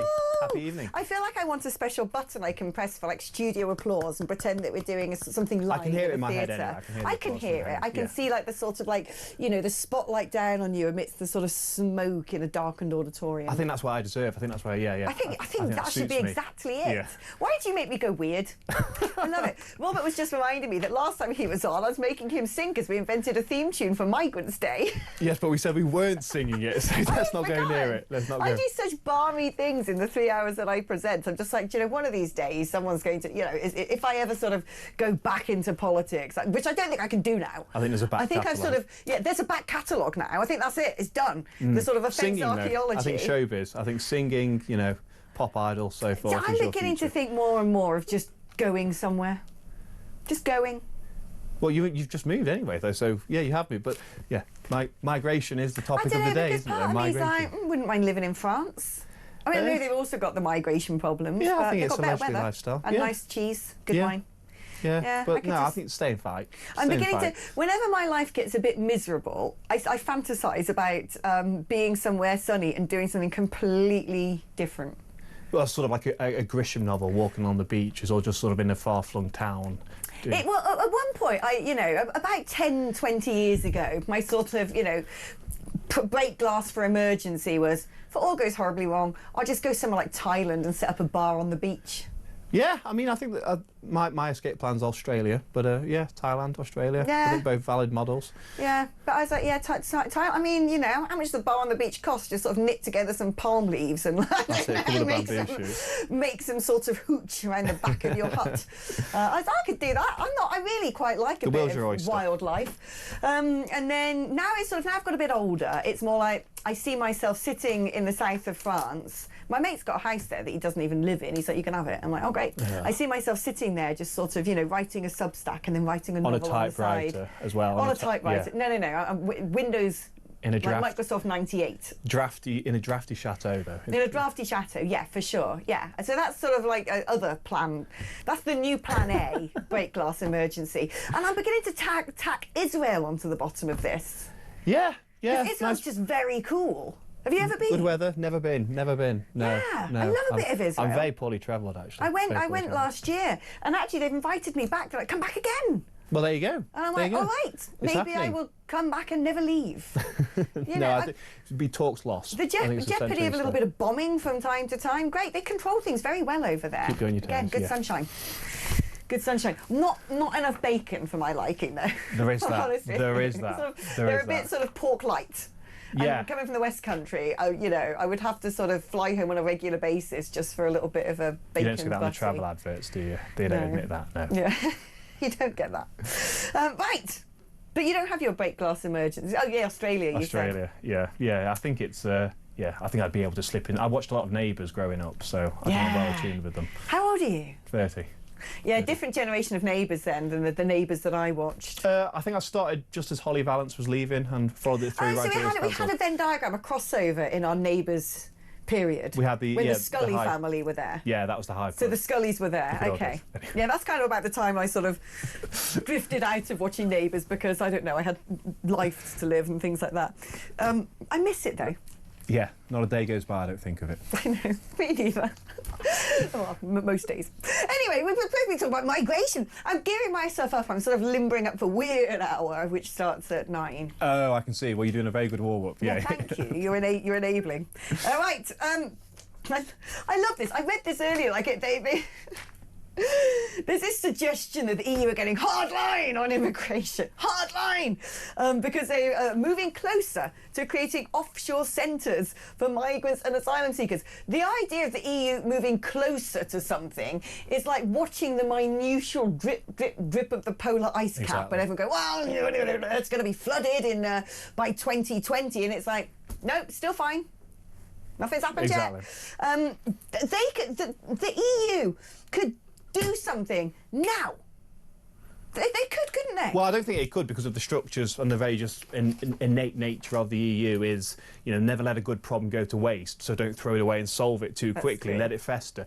There are signs that some European countries are improving their situations, but it's relative to an incredibly disastrous situation. So Germany has halved its asylum claims, which on paper sounds amazing, but then when you consider it's gone from 200,000 to 100,000, you still think, well, they've got a very big problem on their doorstep. So I think, again, this kind of plan really suggests that actually, as with a lot of the Western world, they are moving far too slowly, and actually the measures themselves are really not a deterrent, because I think actually you'd still see a large number of individuals that are very spurious claims being given asylum, or being able to go through the process, at which point they've got endless arrays of appeals and so forth. So I think The Guardian, which is the paper reporting on this, is very keen to make it look like it's a sort of return to fascism, and it's dire.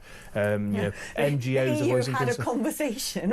Yeah, exactly, and they're really trying to sort of ramp up and scare their few readers that they've got left. But unfortunately, actually, Europe is still doing what Europe does, which is actually just allow a situation to fester, allow the problems to continue as a running source. Some national governments they do really like, as you said, maximising on a crisis to then bring in even more legislation. But I think you're right to say that some of the national governments are basically ignoring the EU. There are those that pay a daily fine for not subscribing to the have your ratio of asylum seekers. Well, Hungary is very happy. Hungary thinks, if it allows us to have some semblance of control. But it's not just that. The million euros a day, I think it is, that they have to pay every time they don't, take asylum seekers.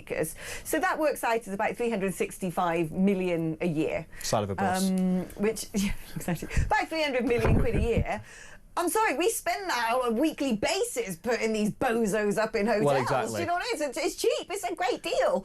I think there's other countries who do that. I think Poland. I think they've sort of. Tusk has obviously changed things since he came in, but they used to be very proud of the fact that they were getting a lot of fines. And well, they should be, to be honest, because it was actually a very clear expression of them being very proud to put their national interest first and to actually do what the people of the country wanted. Portugal has managed to sort of get away with stuff until now, because I have a feeling, I have a sort of side hustle where I work for a Eurosceptic website, a publication over in Brussels, recording with them tomorrow. And so we cover all the big EU stories, which we don't do here anymore. And it's fascinating, some of the things going on over there. Yeah. But we're speaking to the Portuguese right wing last week, and they were saying we don't have the same migration issues because actually in terms of boats they can't really get to us over in Portugal because of where we are. They'd have to be coming across the Atlantic. And I'm like, well, that's until old Pedro Sanchez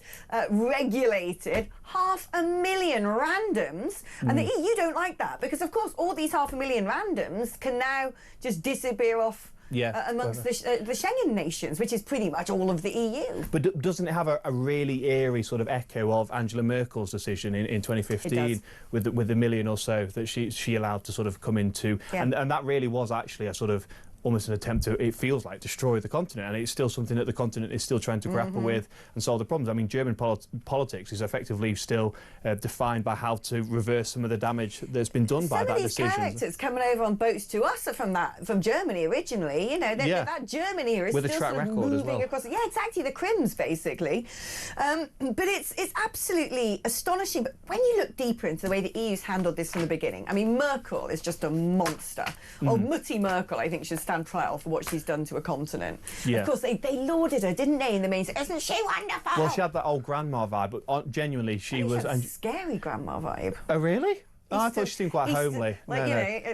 Pot of stew on and you feel at home. Germany, European, no. But she ruled the roost to such an extent, and I think this was at a time when immigration and sort of the pressures that were being put on Europe's external borders hadn't reached anywhere near the zeniths that they are currently at, and I think that was it was the beginning of a wake-up call actually for a lot of those parties on the right, and I think it was really the sort of the shotgun on what we are currently seeing on the continent, which is a huge wake-up call, a splash of cold water. But the EU as well, there's something very interesting that goes on with the funding of the NGOs who are actively enabling the passage of these illegal people, actively enabling, giving them life jackets, chucking them out bowls of gruel, giving them legal advice. I mean, Lord knows what.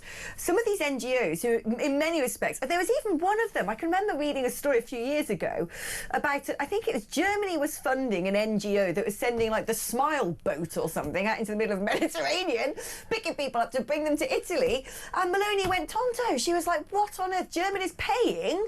Germany, our next door neighbour's paying for, you know, the magic migrant bus boat to go and get these people and bring them to Italy. Well, I mean, it's just a real disease that for some reason most of Europe seems to have. We have it, I would genuinely argue, a lot worse than most of continental countries, to be perfectly honest, with this kind of government fund to these left-wing charities that are actually over on the other side of the channel, giving out the life jackets, giving advice on to how to break into the country, giving all manner of welfare support. And you kind of think, you know, the French government's banning Brits that are going over there and planning to pop a couple of dinghies, but they're not very much prepared to tackle those sort of institutional, organised groups of gangs that are going over there and enabling. The French want them to cross the channel. Well, yeah, I think there is an extent of that. I think there is probably still a bit of a let's bash the Brits for Brexit. But I do think probably if you lived in Calais or you lived where one of those forests that have effectively just become villages now, you know,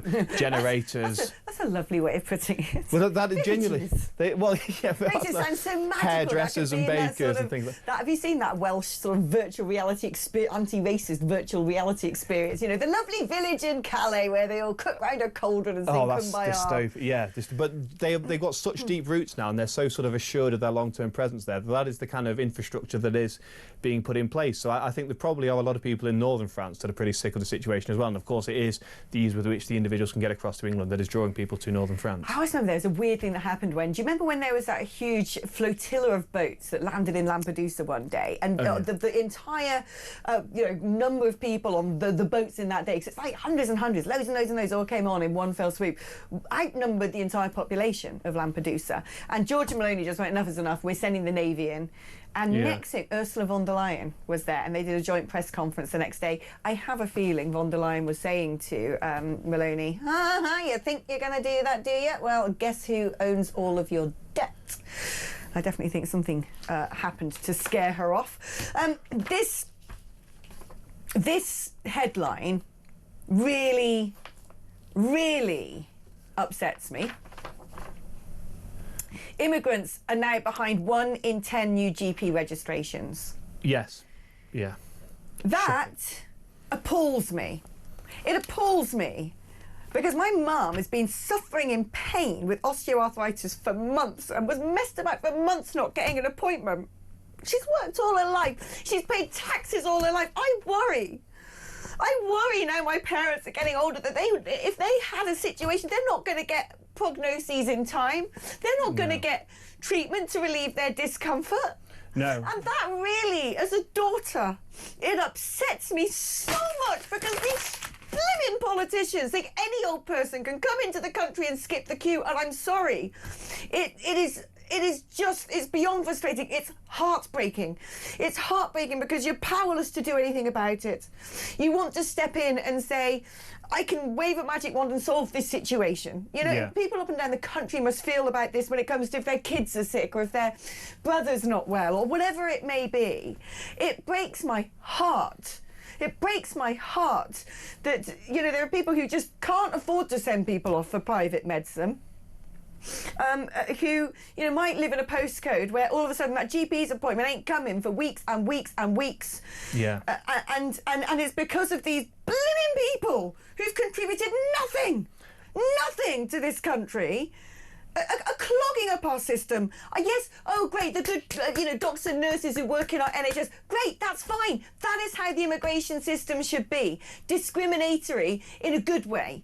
Have you got skills that we need? To read time and again when there are GPs ensconced in these migrant hotels, taxis taking them to appointments, dental checks whenever they blimmin' want, all paid for by us, and the average person's elderly parents, well, you know, oh, sorry we didn't diagnose that in time. Oh, guess you've only got a couple of weeks to live. I remember about a year ago, or it might be more than that, having a caller from Ireland. And she was, I don't even know, she's probably not with us anymore. Her son had been diagnosed with cancer because they missed it way too late and he was terminal. And it was the same for her. And she called me up and she said, oh, well, there's nothing you can do now. There's nothing that can be done now, my dear. And I can remember just thinking, and I think that was more related to COVID and lockdowns then. And I have been to a lot of funerals last year. And funerals this year as well. Like, I feel like I'm at a funeral every month now. And that ain't normal. I don't think it's normal that everyone seems to be dying all of a sudden. Something's very wrong in our healthcare system. I'm sorry, I just threw that piece of paper away because I can't even look at that headline. And these are the human stories behind, actually, the kind of the social decay that is the result of mass migration and open borders. And, you know, a country only really works when actually individuals can trust that the state is there to perform certain functions, such as healthcare and education. And, you know, there is an element of trust that the state will be there as a kind of safety net when families do find themselves in these really, really difficult times. But the state now has abandoned any semblance of duty that it feels or should feel it has towards British people, and is now just hell-bent on making sure that every single, especially illegal migrants, have their human rights upheld, have beyond sort of even the level of service that British taxpayers, who not just themselves, their families, previous generations going way back into the mist of time, have paid into a system to build a country that has a functioning health service. And the last few generations of politicians, the last 15, 30 years, have been all too eager to throw that away on the altar of mass migration, multiculturalism, because it makes them feel nicer when they go to Islington dinner parties. And it is real-world people, every corner of the country, small GP surgeries, bigger GP surgeries in towns that are all having to suffer as a result of these figures. About 752,000 individuals from overseas registered in the last year. That's about 120 individuals per GP surgery. So that is a huge number. You know, huge pressure.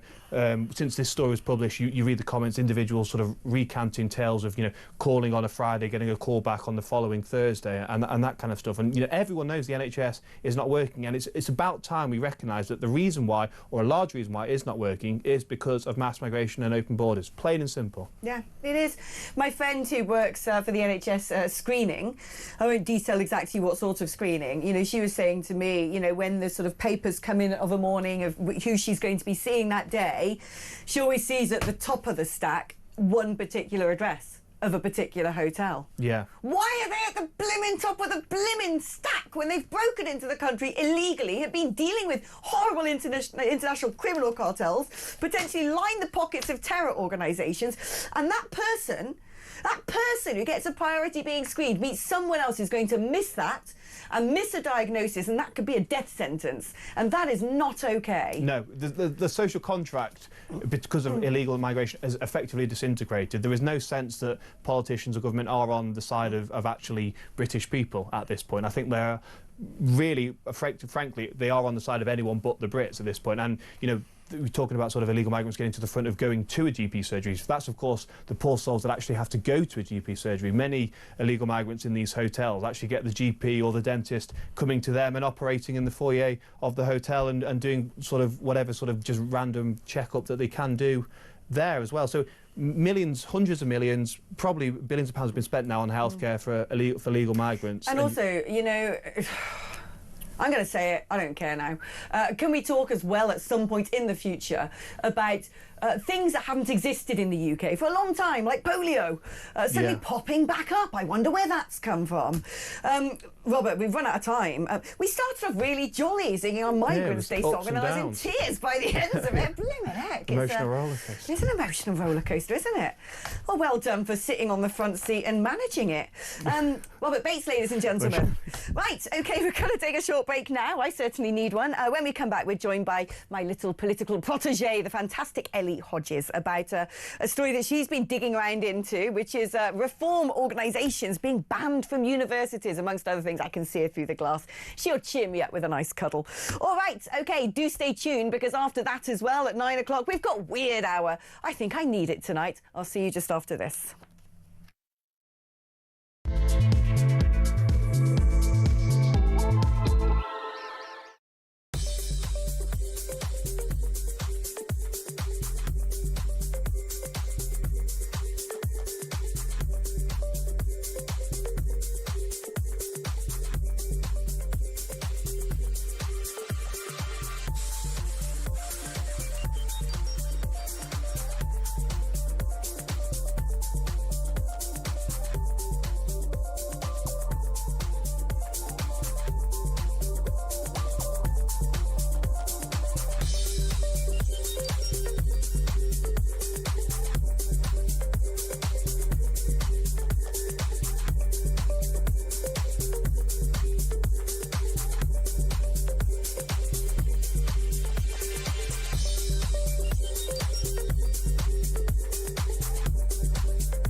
across the UK, on DAB+, on YouTube, on your mobile, and on your side.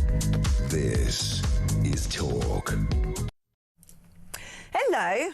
Blimey. Do you know what? This blimmin' job, it's a bit like living in the internet, you know. Sometimes you're looking through X and you see a cat playing a piano, you're like, isn't that nice? And you go on to the next video and it's someone giving a testimony about the grooming gangs and you're just like, it is just, you know, I feel like that when I start talking about stories. One minute I'm laughing, like we're taking the mick out of Migrants' Day, and then I see about the story of, you know, basically the number of new registrants at GP surgeries being from abroad, and I think about, and it hits home.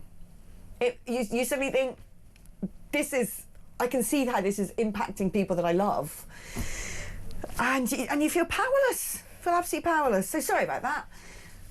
Let's try and cheer up, shall we? And talk about how dystopian our universities are. Woohoo! Because yet again, we found out there's another university that is banning Reform UK. This is now the University of Bangor. They've refused to host Sarah Pochin, despite having a campus free speech law. She was supposed to be going over to the Debating Society, and that they have decided now that she's not allowed because it's keeping hate out of our universities. But the university says it's politically neutral and supports freedom of speech. You've done brilliant work on this, Ellie, and found out that this is taking place in various universities up and down the country. University was not like that in my day. It's just mental as well, because the free speech law was put in place to make sure that universities could have free speech and could have any guests they want come to the university and debating, and yet the university put out a statement saying, you know, this isn't our problem, this is the students' unions that's deciding this. Yet it's the university's duty to actually not just make sure free speech is upheld, but to actually promote it, and that's definitely not what it's doing here. I've seen Sarah, all she wanted to do is go to the university and debate them people, and she wasn't allowed to because they banned it. And if I was at university and Jeremy Corbyn, for example, decided he wanted to come down to my university and have a debate, I would love that. Even though I disagree with practically everything he says, I would still love to speak to him and have that debate and learn more about it. And I think you always come away from a debate either being stronger in your opinion or actually learning something. So debate's just so important. It's so important, but it's so puerile and banal, the reason they give. Keeping hate out of our universities. It just closes down the argument. Oh, that's hate. What is hate? The whole hate thing and acting like Reform is the most extremist party ever is just ridiculous now, and it's quite frankly just old, because Reform are at the top of the polls now. They're looking at being the next government. To say that there's some fringe extremist party is just not the case now, so that doesn't work at all. And I just think that universities should be a beacon of free speech like they always used to be, and yet these left-wing students are being able to completely take over and stop people that they basically don't agree with from coming to the university. And I'm sure at that university there are people who support Reform as well. There's bound to be. There's bound to be. But, you know, this is something that the very top, the Labour Party, pushed this narrative. I remember the Labour Party conference was basically a sort of revolving carousel of all the senior figures standing behind a lectern, not to talk about Labour policies, not to sell a positive message of what they're going to do to grow the economy or to communicate with the far-flung corners of Britain who are very disappointed in the way the country's being run at the moment. But no, instead, they used it to sort of bang on about racist, fascist, Nazi, hate, politics of hate. But it's a total inversion of the truth. The hate comes from the other side. You know, there's someone who messaged earlier saying, well, you know, if Starmer's calling Nigel Farage Putin's puppet and a, you know, whatever, apologist or something, well, maybe Farage can call him a paedophile enabler. And it's just like, but the right don't do that. This is the thing. As I said, I would debate anyone and everyone. I literally would, because I love learning about what the other side thinks, because you become stronger in what you believe in when you know exactly what the other side thinks. And this Freedom of Speech Act, which the university should be promoting and upholding, and they're clearly not, if it's compatible with the Act, that they're allowed to ban an MP coming, clearly the Act isn't working well enough and something needs to change. And the government should definitely look at this office and make sure that freedom of speech is being upheld in universities and schools as well, because it's clearly not. And I think that these students are revealing their true beliefs and that they don't actually want to debate anyone that disagrees with them, and that it's freedom of speech as long as they're on the same side as them. They're in a mess, honestly, and I just don't know the way out, to be honest. Because the thing is, whoever comes into power, unfortunately, all those mad leftist professors are still there, and we've already got a generation who've been totally brainwashed by this crazy stuff. Yeah. And they're going to be our next leaders as well. That's the problem. Let's talk about Nigel Farage. Well, let's first of all play a clip of Nigel talking about working from home. You can't go on the sick because you've got mild anxiety. But it is an attitudinal change that needs an attitudinal change to hard work rather than work-life balance. An attitudinal change to the idea of working from home. People are more productive working at home. It's a load of nonsense. They're more productive being with other fellow human beings and working as part of a team. Do you know what's interesting? Now, just before Christmas, I had my handbag snatched, and I reported it to insurance pretty much straight away as soon as I got my crime reference number. And nothing's happened at all, right? Nothing's happened. Of course not. And I've been wondering why. I've had to go out and buy myself new spectacles and all the rest of it in order to be able to see, because they were in my handbag. So this is the email I get for LV, for contacting them. We'd like to reassure you that we are open for business. However, most of our teams are now working from home, so we may take longer to get back to you. Proof's in the blimmin' pudding, isn't it? Although How is that even meant to be a viable excuse as well? Yeah, sorry, everyone's rubbish because they're being lazy sitting under blankets. But I do feel like ever since COVID, customer services especially have just gone downhill. But Nigel got loads of hate on Twitter and social media for saying that, but I thought it was totally reasonable. I was at that rally, and when he said that, I kind of just was like, yeah, I agree, carry on. Yeah, he got so much hate for that, and I thought it's just such a ridiculous thing to kind of take out and say that's an outrageous comment. I think it's so true. People work better when they're in the office instead of being at home. I mean, we saw that at COVID. You just sit there kind of behind your screen in your pyjamas, half doing the work. Whereas when you actually go into the office and you have to make that trip and you actually get up, you go there, I think you work better, and I think that's just I think more than anything, people are more accountable when they're in office, and they're socialising, which I think is so important for the human condition. But I think there's a big thing that needs to be massively pegged onto the side of this debate, which is for a lot of young people today, they cannot afford to live in the cities where they work. They just can't. When I say young people, I mean I kind of put myself in that bracket, even though I'm like as old as Methuselah, because it's all very well for people in their 50s and 60s go, why they should be, going to. It's like they want to get on the housing ladder. You can't do that in London unless you're a multi-millionaire. You can't even do that these days, quite frankly, in Surrey and Kent and those surrounding counties, unless you've got a fair whack of money. I think there is many different factors in why working from home is seen as the easier thing, but also working from home is straining our economy as well, because when people, for example, in London going to work, they'll usually get a coffee in the morning and support a small business. They'll usually end up getting lunch and they're putting money into the economy. If everyone ends up staying at home, that's not going to happen. There's no footfall on the high street. No, exactly. I totally agree with you. But I mean, you're a bit too young still to have to face these issues. But it's got to this stage that what's happening, it seems to me, in most of our big cities is while jobs might still be technically based there, no one can live in the centre anymore, and so the workers are being pushed further and further and further and further and further and further and further out.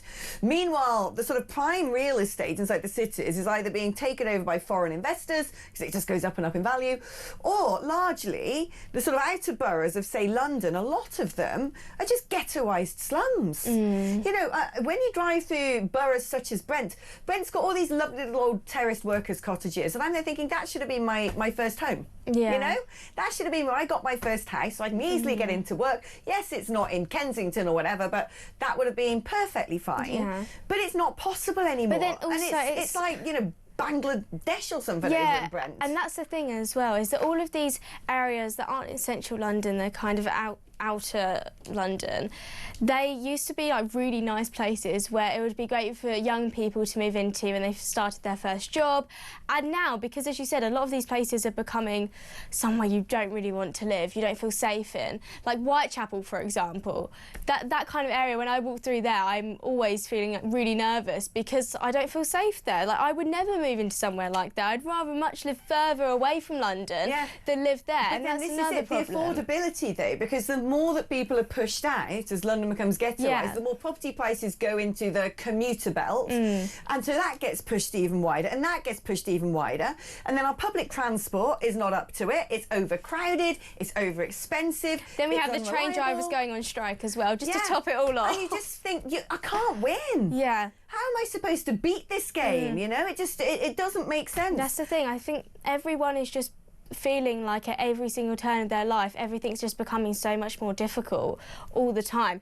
Getting a train into work, oh, the train's cancelled, oh, because people are striking. Then you get into London and everything's extortionate and you can't afford anything. And it's just a knock-on effect all the time of everyone thinking that life is just becoming so much more difficult. And that sounds really kind of moody, but I think a lot of people feel like that. It is, you know, I see so many things in my own life that just reflect how substandard. Yeah. I said like, substandard.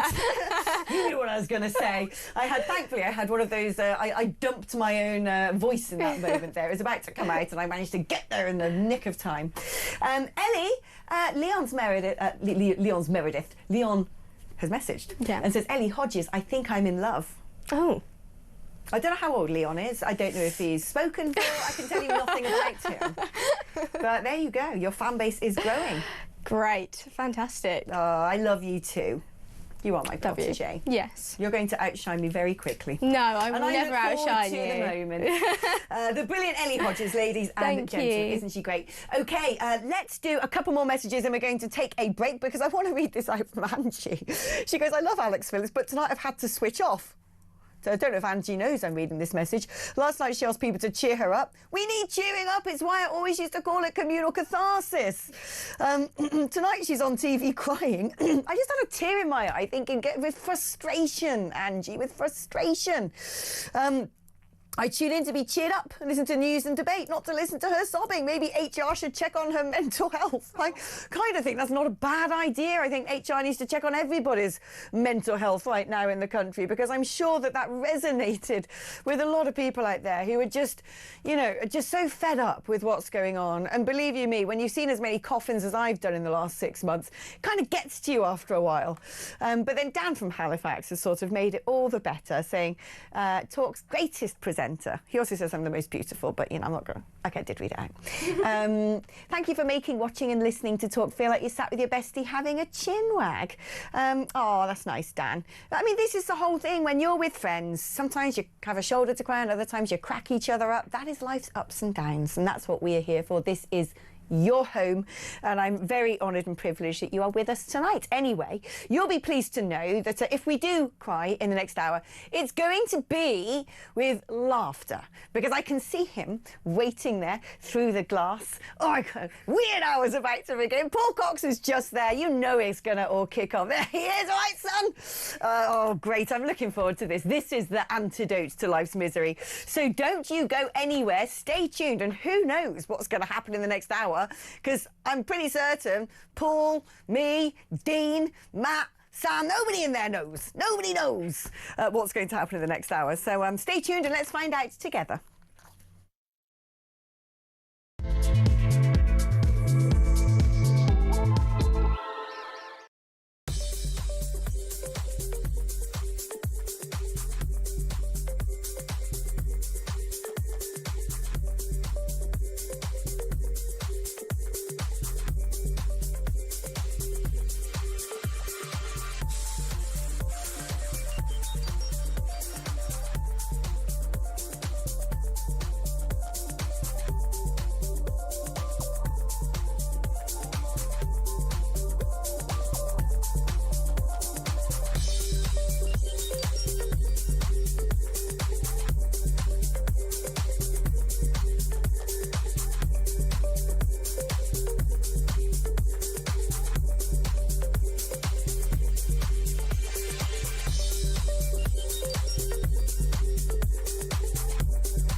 Across the UK.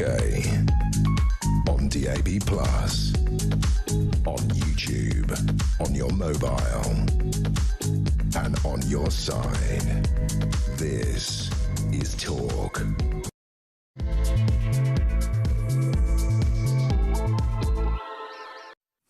Oh gosh! Hello! Way! Do you know, one thing I love about listening to Joe Rogan is it just starts in the middle of a conversation. It does, doesn't it? Yeah. And I think that you and I together are sort of getting towards a sort of alternative, like This a is UK basically Rogan. the UK Rogan show. People are saying it. Are they saying it? Who's saying it? No one's saying it yet. But you've got to say it, haven't you? You've got to say things like, people are saying it. People are like, yeah, because you said, Weird Hour's becoming quite a thing with like I got stopped in the streets out there. They said, "You going for Weird Hour?" I went, "Yeah, of course I am." Did See you? in a bit, yeah. Yeah, I know. When I was on the train coming down, everyone's like, "Is there Weird Hour tonight?" And Yeah, I'm like, it's you mad. better believe it. I would say there was probably 200 people just outside here. I'm not going to say where we are because I don't want people no, I coming saw find us. that. All the autograph hunters, they've already made up their Weird Hour merchandise. I've got like Weird Hour pants that I give them. I tell them I've worn them. They love it. I want Weird Hour mugs. In fact, no, I want a Weird Hour cocktail glasses. Yeah. I think that'd be far more A Weird Hour fitting. cocktail. Imagine what would be in that. Weird Hour Some terrine. yeah. Gin and terrine. I threw that terrine away. Did you? You know, because I actually was so inspired about our conversation. I said it was tried to make awful. a terrine. You had it for breakfast last Tuesday. Did you eat any more? That's the only time I ate it. So I had it, so it was last Tuesday, that's why I had it for breakfast, because I got, the whole story of the terrine is as thus. So I got excited, I was in my butcher's, and I was buying caul, which is like intestinal lining to make faggots and stuff, as you do. I was making something on crepinette, partridge on crepinette, that was it. And my butcher was like, I know, such a normal life I lead. My butcher was like, well, I can sell you this sort of frozen bag of caul, but there's a lot of it. And he said, you're gonna have to defrost it, put it in some water, let it all sort of, undo itself, and then you can also use it for making, and he said a terrine. So I was like, oh yeah, terrine, just been talking about those. And I had a ham hock in my fridge because of course I did. Yeah, you did, yeah. Why wouldn't you? Who doesn't have a ham hock in their fridge? If you haven't joined the hock Well, if you haven't got community- intestines and ham hock, what else can you store in a fridge? Yeah, if you're not in hock with a hock lot, then hock off. I don't know. I keep reminding myself I can't swear. So your little arms went red, I think I've got a tick. I didn't even know I was doing it. Alex is nearly swearing. So I got a recipe and I was like, right, I'm going to make my terrine. So I boiled my hock, and then I even bought some gelatin, put it in, stirred it all up. And then I was like, right, time to put this inside the caul to set. So I took my caul out of my sort of, big bowl that I was defrosting. It's funny stuff, caul is. It sounds horrible. It kind of is, but I like ghoulish things. So I laid it all out like this, let my terrine cool a bit, and poured it in, wrapped the caul around it, put it in the fridge, and I was like, great, looking forward to that in a few hours' time. And I had my parents over for dinner. And then my dad was like, do you have to cook that? And I was like, I don't think so, no, it just sets. And he said, but the caul hasn't been cooked, has it? And it's just been sitting there in that horrible pink-coloured water all evening. And I was like... It just sets. Yeah, like Angel Delight. Well, no, yeah, the terrine itself just sets, but I'd wrapped it in some sort of biological hazard. So I was like, and I thought, yeah, you might have a point. Anyway, it's like, I can't do anything about it now. I went to bed, and do you ever have one of those things that nags you all night? Like 3 o'clock in the morning, I woke up and I was just like, that blimmin' terrine is going to be covered in E. coli. I've got to do something about this. What am I going to do? How am I going to deal with this? Do I have to throw the terrine away? Anyway, I found myself 4 o'clock in the morning, padding down to the kitchen, breaking up my terrine, pulling the caul off, chucking it in the bin, putting my terrine back into a pot, boiling it down to liquid again so I could boil off any bacteria, putting more gelatin in and resetting it without the caul. So all this effort, and then the next day I taste it and I'm like, that is disgusting. Of course it is. Doesn't even taste nice. I took a gamble of mixing smoked hock with pears and perry, and it was like, They were not. It's not a good combination. Look, well done for having a go, though, Alex.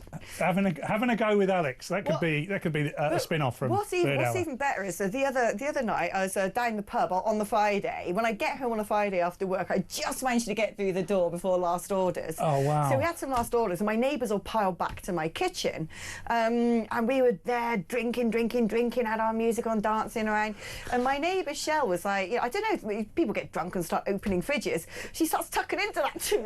No way! This is amazing. This is the best thing I've ever tasted. And I was like, dude, if you knew the backstory.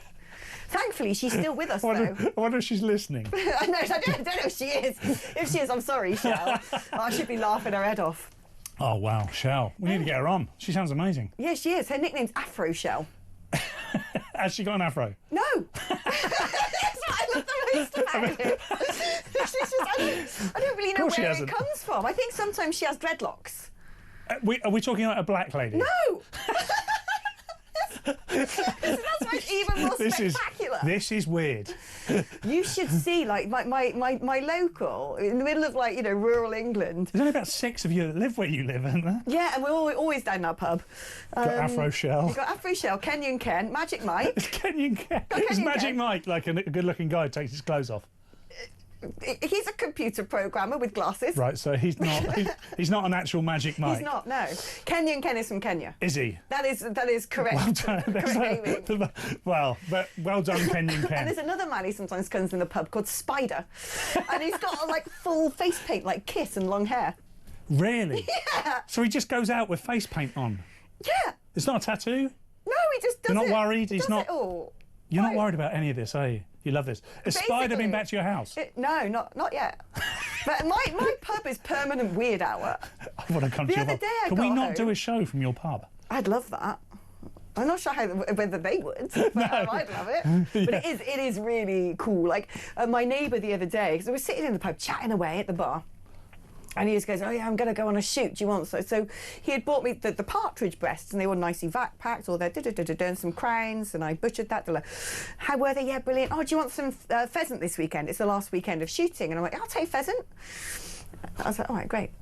So I come home, I get home about midnight, West Country rain, in the dark, there's barely any street lighting, and I almost like stand on 2 whole dead pheasants just in my path to my front door, and I'm like, I cannot deal with this right now.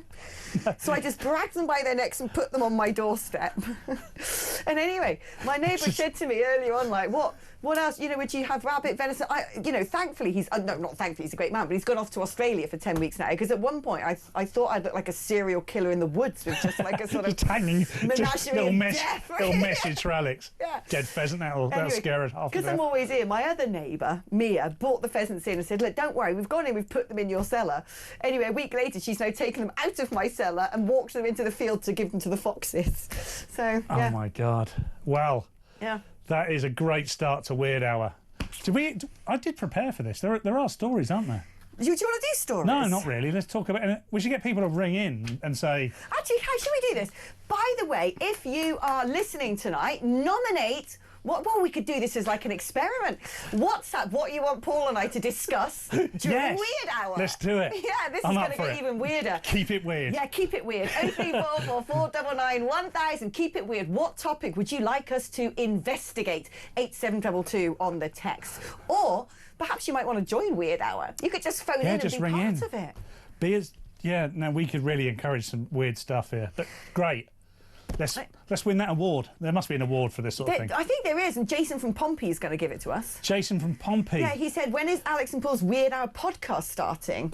We've had a meeting and it's unanimous. It's a yes from us, so you may as well get on with it. See? Yeah. There's at least 2 of them. And he's done a disclaimer, and he said, me and the dog.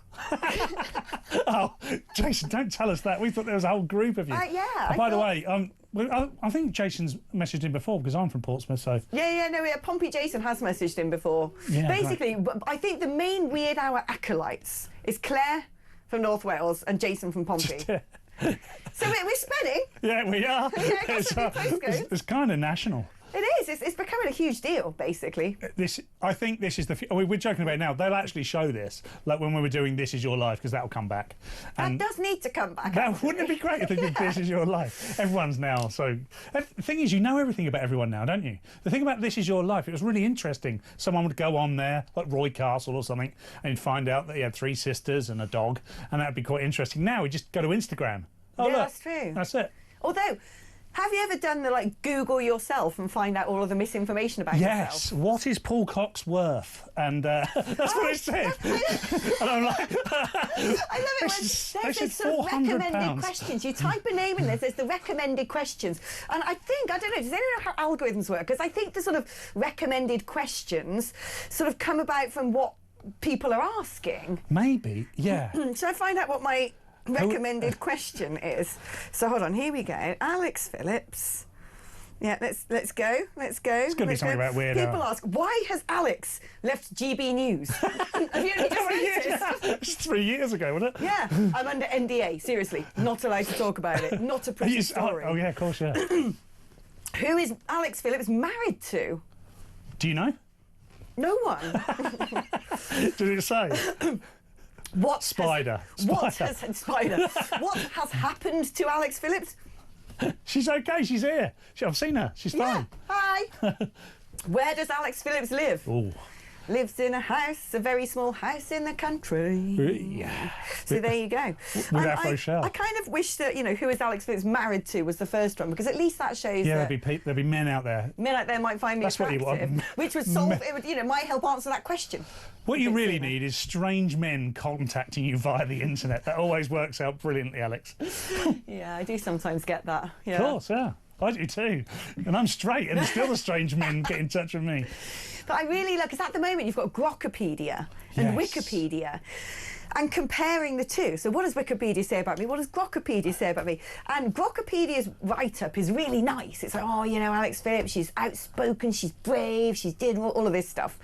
But then it just comes out of complete factual inaccuracies. They got my school wrong, gave me siblings I didn't have. Whereas Wikipedia's like, she's a far-right fascist, but at least they know where I got educated, They know where you went to school. Yeah. Well, everyone's far-right now, Alex. I'm far-right. I get called that at least once a week. I feel like I'm far from all right, though. Yes. it's mad, isn't it? I mean, particularly this week. It got ever so close this week to sort of Starmer maybe going. And it just... And whilst I really want him to go, the sense of what might come next is overwhelming, because it's like, who could it possibly be? And when will normality come? Because there has to come at some point. No, but it won't, because I'm trying to think of all the ways that things get normal again. And so, first of all, post-Starmer, there's definitely nothing more normal than Starmer in the wake of Starmer. It's unbelievable. And that's saying something. Yeah, he is the most normal there. And And he is weird. He's dark. Sinister, I'd say. He's sinister. I can't say everything I want to say, just in case he's listening, but he is... He'll be listening. He will. Of course he's listening. Of course he's listening. Well, not him, his listeners. His team. We know. Yeah. All right. You enjoy Weird Hour, are you? Yeah, bet they are. Yeah, bet you love it. Bloody weirdos. But it's just like, oh God, all the other things that are like floating around. Man, this is the thing, you see, because the 3 million Epstein files come out on that Sunday. By the next weekend, like, the British establishment's on the floor, and that's just the tip of the iceberg, because there's no way the people... They're going to drip feed this stuff out. Every time Starmer thinks that he is safe again, they're just going to drop something else. They're going to drop something else. Do you reckon there's a little bit... Because the US are sort of watching us going, well, you're not really doing things nicely over there, you old anti-free speech tyrants. Do you think they're now just sort of like dropping things in to sort of keep Starmer like closer and closer to the precipice until it's like, oh, off he goes? I would love it if it was that organised. There was a conspiracy that maybe Trump released it knowing that Mandelson would get in trouble and it would bring down this sort of far left nonsense we've got in this country at the moment, but I just can't imagine anything that's organised. I think it's the Democrats who basically control those papers anyway. Yeah, I mean, yes. And by the way, it's Trump feels kind of exonerated by it. It doesn't feel... It feels to me, if there was anything really dastardly about Trump, we'd all know about it by now. That would have been out years ago. He wouldn't even be president because they'd have tried to put him in prison. I read something today, actually, I think, that said that he's on record as reporting Ghislaine Maxwell and Jeffrey Epstein as, total wrong-uns to the police. Yeah, and banning them from Mar-a-Lago. Yeah, so... He was ahead of the game. I think he knew. All the things you can point at Trump. He doesn't drink. He's a Christian man. I mean, and we're not saying that he has. I'm sure there's a skeleton or two, but I don't think that's the sort of thing he would get involved in. I think he's probably too shrewd to have got involved in that. There's something about Trump actually that he is sort of quite. Did you ever watch that film they made about it? No, you asked me this a couple of weeks ago, and I haven't seen. Hour. I should now go and watch it. Before next Weird Hour, off you go. Do I'll have to go and watch and then we can actually discuss it. Yeah. But I get the impression he's quite sort of when everyone else about, yeah, come on, Donald, let's do some drugs, let's go partying. He was like, got to do my business. Yeah, I think so. Because of Fred, his older brother was the alcoholic that died young, and he always talks about that inspirationally as if that was something that shaped the way he lived his life. And I think I could be eating my words, but I think that he's pretty clear when it comes to Epstein. Oh yeah, I think so. A lot of people seem to tweet me with it. You know, I'll be tweeting about anything else, and someone come back and but I suppose you support that P word, Trump, and I'm like, I never respond to these people. But I want to know what the P word is. No, it's not. It's can I paedophile? Oh, right, yeah, you say paedophile.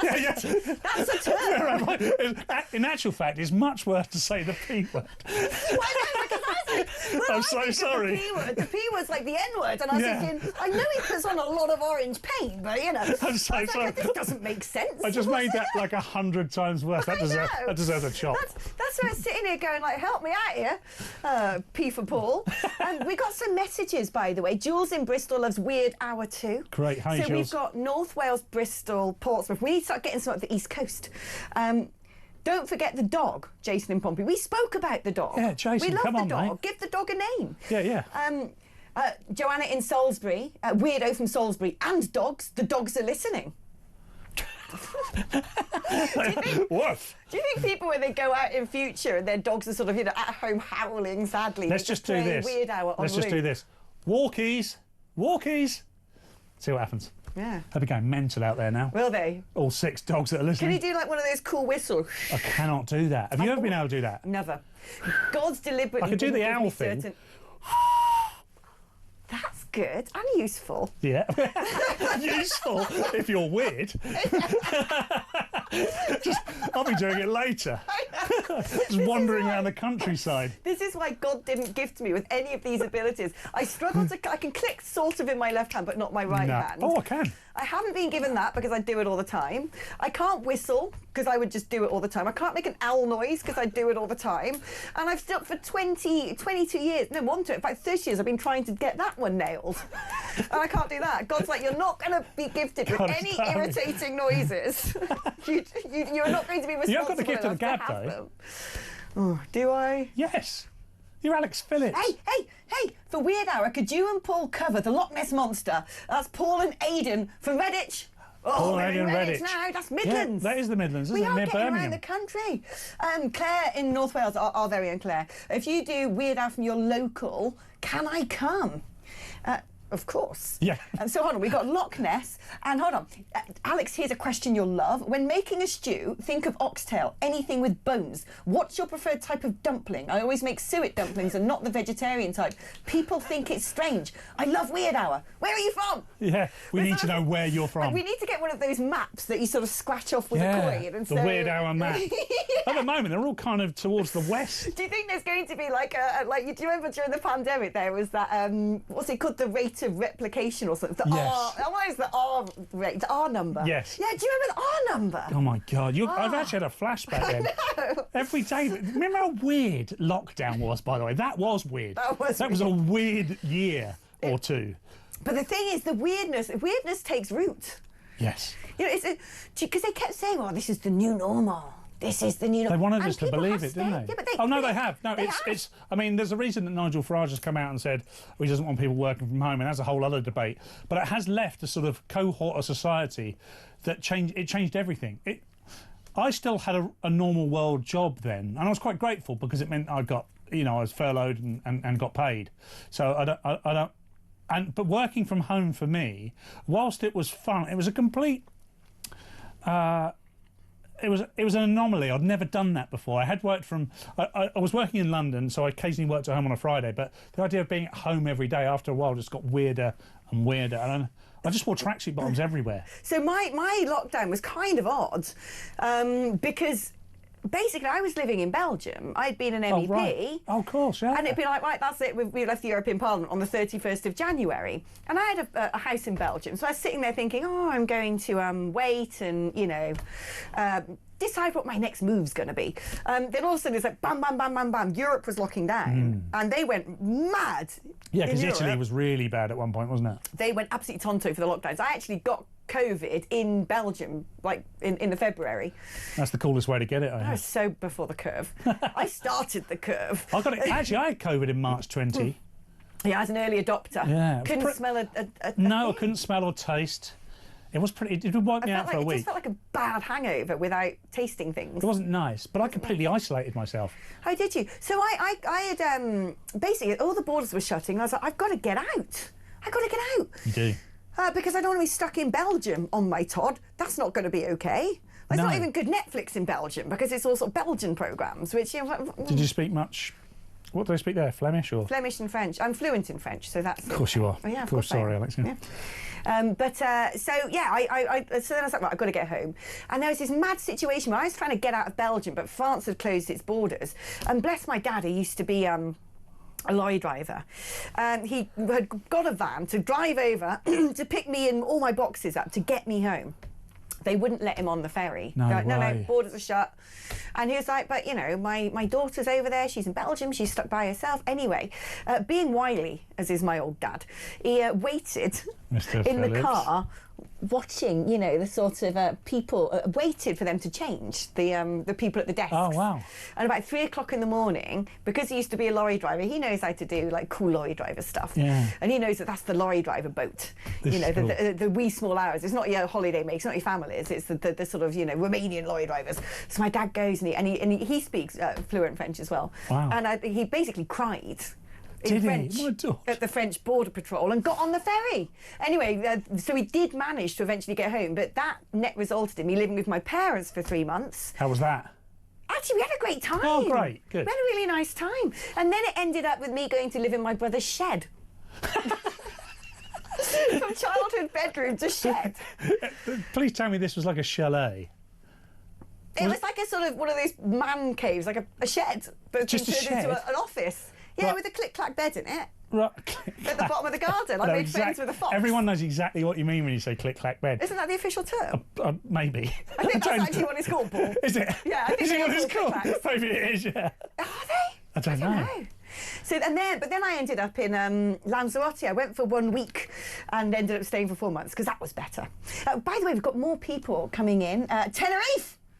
James in Tenerife. James, invite See? us. That sort of fits in with my Lanzarote narrative. it I love does, them yeah. Canaries. Belfast! Yes. Hampshire!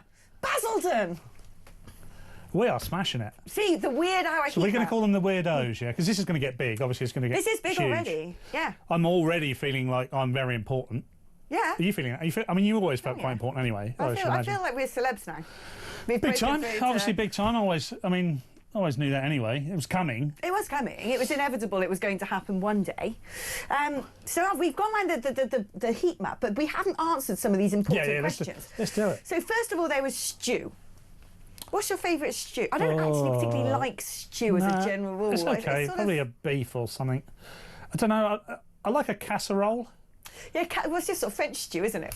Yeah, it's got wine in it. Casserole is Yeah, the that's casserole is the true. name, the Yeah, French word. So I'm going to prove how good my French is. It is the French word for the saucepan, for the big pan that you cook Is the stew it? in. Yeah, that pan is called So basically, I just said I don't like stew, but I really like stew. in French. Yeah. Yeah. Well, that's me. I'm very much. But the French put wine in there, so it makes it all better. It just, yeah, stew's fine, casserole's fine, same thing. I like a Welsh dumpling, lamb a suet cowl. dumpling though. Was it who was talking about suet Oh, dumpling? someone's before? speaking about the dumplings. Yeah. That's also very good. I'm quite good. I like homely food like that. It's nice.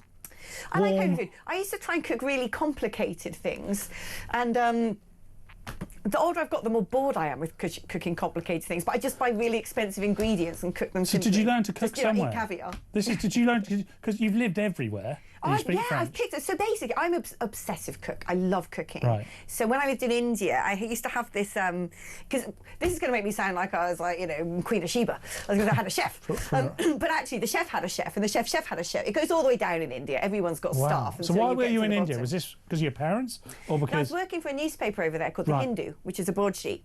And I had a chef who used to... I didn't choose this setup. Can I just say, I did not choose this setup. Well, OK, we'll be the judge of that. She used to sleep on the kitchen floor and wash outside with a hose. And I remember, because it was organised through the company I went, that was the setup. And I said, look, I've got a spare room. Can Jaya just sleep in the spare room and use the spare bathroom? They're like, that'd make her feel uncomfortable. And I'm like, I'm uncomfortable by her sleeping on the kitchen floor and hosing herself down in the garden. Please, give the woman some dignity. And she didn't? Did you try and talk her into it? She didn't speak any English. Right, but she cooked? She was absolutely brilliant at smashing up millipedes with brooms. Was she? And were they like large out there? Mate, things like, seriously, like coat hangers. I think that would... Like really not... that would put me off. Not nice. But the lady who slept on the floor cooked your dinner? Yeah. Yeah, but she cooked it really well. But she used to wake up at about 5 in the morning and begin the whole process of grinding whole spices. And so I got to the stage, because I love cooking, I'd get up and I'd just be in the kitchen watching her, taking notes, smelling things. Wow. So I came back with loads of sort of authentic make it from scratch. But you never conversed. Recipes. How did you communicate? Smiled, hugged. Me hungry. Yeah, smiled, hugged. Yeah. That's enough, though, isn't it? Yeah, she was lovely. And she kept feeding you? Yeah, great food as well. How do you pay someone like that? Well, they did.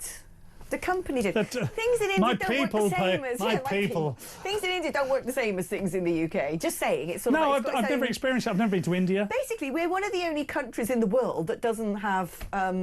Slaves. Basically, yeah. I mean, I thought it was a good thing. So I've got this thing, when my cleaners come, I clean the house before my cleaners come. That's a and British I feel embarrassed to have cleaners. I genuinely do. I want to apologise to them, I pay them money because I'm very allergic to dust, and if I hoop... There's nothing to be ashamed of. You're helping the economy. Yeah. They work for a business, or they probably work for themselves. They're grateful for the work. They get to meet you. They get to meet Alex Phillips off the telly. They're Polish. They've got no idea who I am. They really Give do it a not week. care. Another couple of weeks of Weird Hour. Yeah, that's it. We'll be in Poland, or we'll be doing the chat show. If you're listening to Weird Hour from Poland, do let us know. Yeah, I've never been to Poland either, actually. Oh, I have twice. Of course you have. Yeah. Both times were to Polish weddings. Both times I was a bridesmaid. And Polish weddings. Are they the thing? Oh man. So tell me about it. Oh well. That's just the Weird Hour turns into Weird 2 hours. So Polish wedding number one. That's when I was living in Brussels, and we all drove from Brussels all the way to Germany. So this was all part of the European Parliament. These are people you met. It was me. Some of the people I worked with. Farage's other half. She was there. Right, she was great. It was great. So we drove from Brussels over to Poland together, and it was just sort of in a big sort of countryside chateau type thing, and. The first thing I learned about Polish weddings is every 5 seconds, everyone brought their own vodka and schnapps and things like that. Everyone's bringing loads of vodka. And first thing I learned is, if someone just stand up and be like, and everyone has to drink a shot. That and was then someone fluent. else, I don't know what that was. And then like literally 5 minutes later, someone's like, and you're like, oh, here we go. Literally, in the first 15 minutes, you've had about 15 shots. My God, so I'd be a little wobbly. But then they have this thing. They have a meat room. As in meat, as in dead animal meat. Yeah, MEAT. Yes. They've got a meat room, right? Of course they have. So you go into the meat, and apparently this is sort of standard at a Polish wedding. You go into the meat room. We've been to two, so you... yeah, and there's a load of meats. Which helps you soak up the alcohol. Cured? Yeah, it's kind of like cabanos and sausages and stuff like that. And then, so I was in the meat room, because I love a bit of meat. I was like, it's definitely going to help with all the shots I'm doing. And then there was this terracotta pot with what I thought was like... oh, God. Whipped cream in it. Right. Like some Philadelphia type thing. And I was like, I'll have a bit of that then. So I grabbed a bit of bread, slapped that on. It came out, took 15 more shots. Took a bite, and I was delighted to find out it was actually whipped up pork lard. Whipped up pork lard? Yeah, and it's lush. Was it meant to be eaten the way you ate it? It wasn't exactly accidental? Like People weren't supposed to wash their hands? No, and they deliberately have it so you don't get too Monstered. Whipped and monstered. Yeah, I was doing. Tell people you're from Gloucester without telling people you're from Gloucester. That was the Ofcom pause. We've got absolutely no monstered. Claire was like, well done. Yeah, thank you, compliance, Claire. But it's what they do to stop you getting too mortal if you're from the northeast. Mortal. So, yeah, lard though. So my Whipped mate, up lard. So my mate Jamie, this was about 10 years ago. Jamie, boy or girl? Boy Jamie. So I thought I'd done mad things because we're staying in the middle of this countryside place, and then I woke up in the morning with a banging headache and a black kitten. That's all the lard and vodka. I don't know where that black kitten came from. Did you say? Yeah. I had a black kitten. Weird how it's getting crazy this week. But then, amazingly, so then I was like, I had to get. I was flying back to Brussels. Some people were staying a bit longer. I wish I had. I needed like a week to recover. But I needed to go to the airport, and Jamie was supposed to be coming with me, and there was no sign of Jamie. They found him a day later asleep in the forest. He joined the animals. I'm no longer one of you, Alex. He doesn't know how he got there. Doesn't know how We long just he was found him asleep in the for. forest. It was just a day later. There he was in the forest. No way. It was fine. How much do you want to go to a Polish wedding now? Quite a lot. Yeah. I want whipped lard and they Jamie. do day two. So basically, some people don't even sleep, and they just carry on, and then they carry on the next day. And the bride and groom are all. This is all cool. They don't. What happens to them? They get involved in the. We made a big mistake by basically paying the Poles too much money, so they went back home. And now we don't have the Poles anymore. And I love them. Do you remember there was a moment in time where we good, complained a little bit about the Polish? We did complain. And I'm really sorry about that. I'm really sorry because we loved you. Can you come by back? comparison now, they don't want to come back. I speak to them. I know. We've got this internet thing now, and you can speak to people in other countries. And I've said, look, please come back. And Dear said, Poland, come back. Way. Love Yeah, England. Please. They're like, nah, you got way too much Plumbing's time. a mess. Actually, the Polish are like, too many migrants, sorry. Yeah. They probably are, do you know what I mean? These were hard-working people that came over here, made their money, and went back. Yeah. As a part of the pandemic, rather than most things, a lot of people say it was all about Brexit. It wasn't all about Brexit. The pandemic forced lots of people back home because they didn't necessarily they wanted to be with their families. And then by the end of the pandemic, the whole world had gone mental. We'd had BLM. Do you remember BLM? I know. BLM was absolutely bonkers. It was so crazy. And it really was the peak of woke, mid-2020. It was the combination of the pandemic, people locked at home, and just... I think celebrities were able to influence people differently, and they really lent into it. Yeah, we all we were basic, sitting there as sort of vulnerable recipients of the woke mind virus. Apart from, I was inoculated against that at a young age. Well, yeah. Yeah. Dean is telling me we've got to take a break. Oh my God. I thought we were going to have a sort of like continuous weird hour, Dean. Dean's probably been saying He's that for 20 not even minutes. listening to me. Dean's gone home. Yeah, break. He says break. All right, we'll have a break then. Come back, please.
across the UK. On DAB+, on YouTube, on your mobile, and on your side. This is Talk.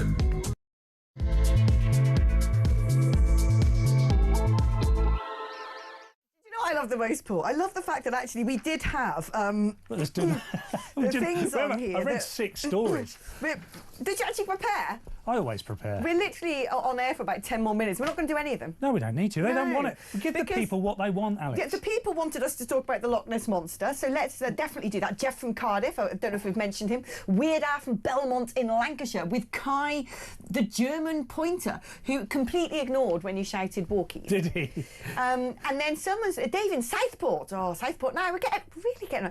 Where's my East Coast massive? Yeah, where are That's they? what I Where's wanna know. Norwich and Ipswich and Harwich? Where's the Anglians and Where the are you? Scots? Yeah, where's Sunderland and Doncaster? Where's my people from Gloucester?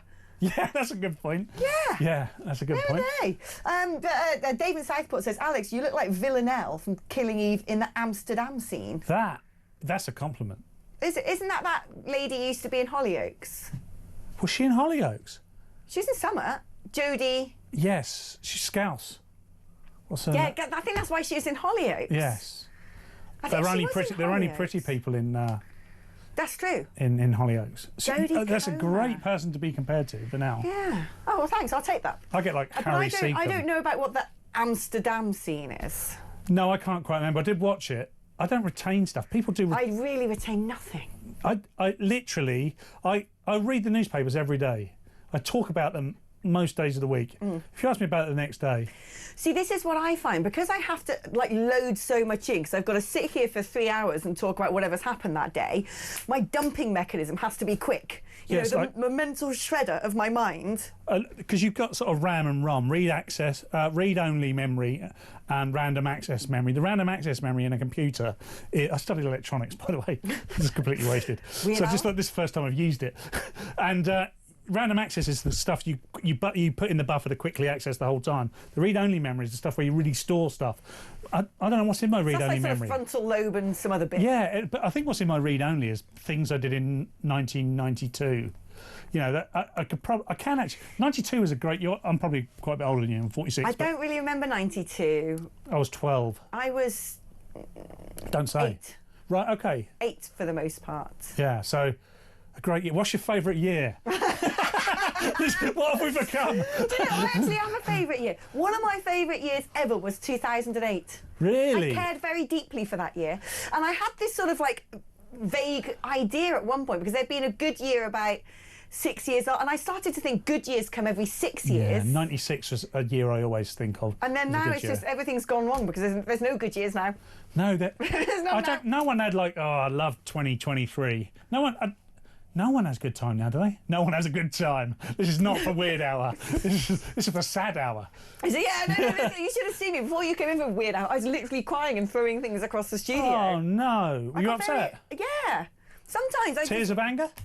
Frustration and sadness. Oh no, that's no good. Every now and then, So I've helped. It does. Yeah. We're not actually on air. They just send me in. Do you think at some point, Weird Hour is going to become so weird we realise that we're the Truman Project? Yeah, that would be weird, wouldn't it? Where people this is all just happening. Or Inception. Yes, Inception. Is it Inception? No, which is the one? No, Shutter Island. I haven't seen Inception. I've not seen Shutter Island, actually. So we need to coordinate our films. Well, it'd be film night with Alex and Paul, obviously. So let's watch together. Yeah, watch. Like Gogglebox, but just more sweary. Instead of watch with mother, it's watch with other.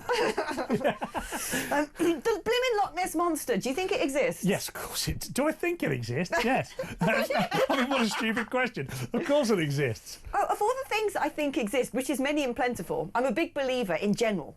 I'm just believe. There's definitely aliens. There's definitely aliens. There's definitely ghosties. Definitely ghosts. Definitely aliens. Yeah, and there's definitely a Loch Ness Monster. That's the one that I'm not. That's the one I can't really buy into. That's because all the photographs have been disproved, haven't they? Yeah, but also it's not. I mean, it's a big body. And there of is a water, guy that sort of it's huge. But it's not the Pacific Ocean, is it? They put a load of probes and bits down there. If there was if that creature was in there, it would have been seen, and it would have. Either it would have died it's a good by point. now, Would have washed or up, there's wouldn't it? more than one, and therefore in fact there'd be loads of them by now because they would have sort of exponentially continued point. populating the lock. So, you know. Or it just enters from another realm. Do you remember being into computers and stuff? As a kid, there was a game called Rats or something where they kept mating and you had to kill them. Yes. What was that? I don't know. It's just popped into my head. That must be in my random access memory or whatever it was, or read-only memory. Yeah. Why do I know that? I wasn't massive into gaming either, but I do know that game. I wasn't really, but I used to play Golden Axe with my brother. Nice. Golden Axe was I had great. an Atari ST that my dad bought in '87. Remember having that for a while. I was very young then.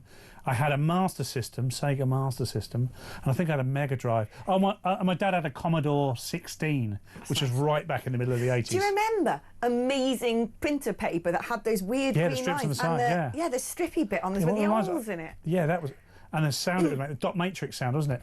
Yeah, and dial-up internet. Wow. Basically, there's a certain era of people who know what dial-up internet is, and there's a whole generation who will never know. Even the dogs are tuning out at this point. I know, my gosh. Is anyone there? Hold on. Hi, Alex and Paul.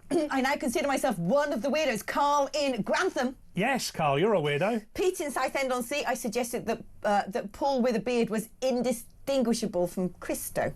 Do you like From that? Christo. Yeah, I can see it. Do you know what? I can see it. That there was a tweet someone sent me saying I look like Christo, and that very evening I shaved. Someone says, Alex, any chance you could do drive, please? 7 till 10 is inconvenient. Telling me, mate, you don't have to do my commute. Stu in Guildford said, I thought a Goodyear was a tyre. Oh, well done, Stu. No, he gets the Just trophy. Here you go, Stu. Yeah. Well done, Stu. But did he want to be a weirdo? I mean, we need weirdos, don't we? We do need weirdos. I'm really liking the weird heat map, and I actually think that next Tuesday, if you haven't gone to sort of Games Workshop, I don't want, that's not, they make figurines. I don't know what I want those for. Well, actually, no, that'd be quite Alex, good. I'm coming here. All the time you're here.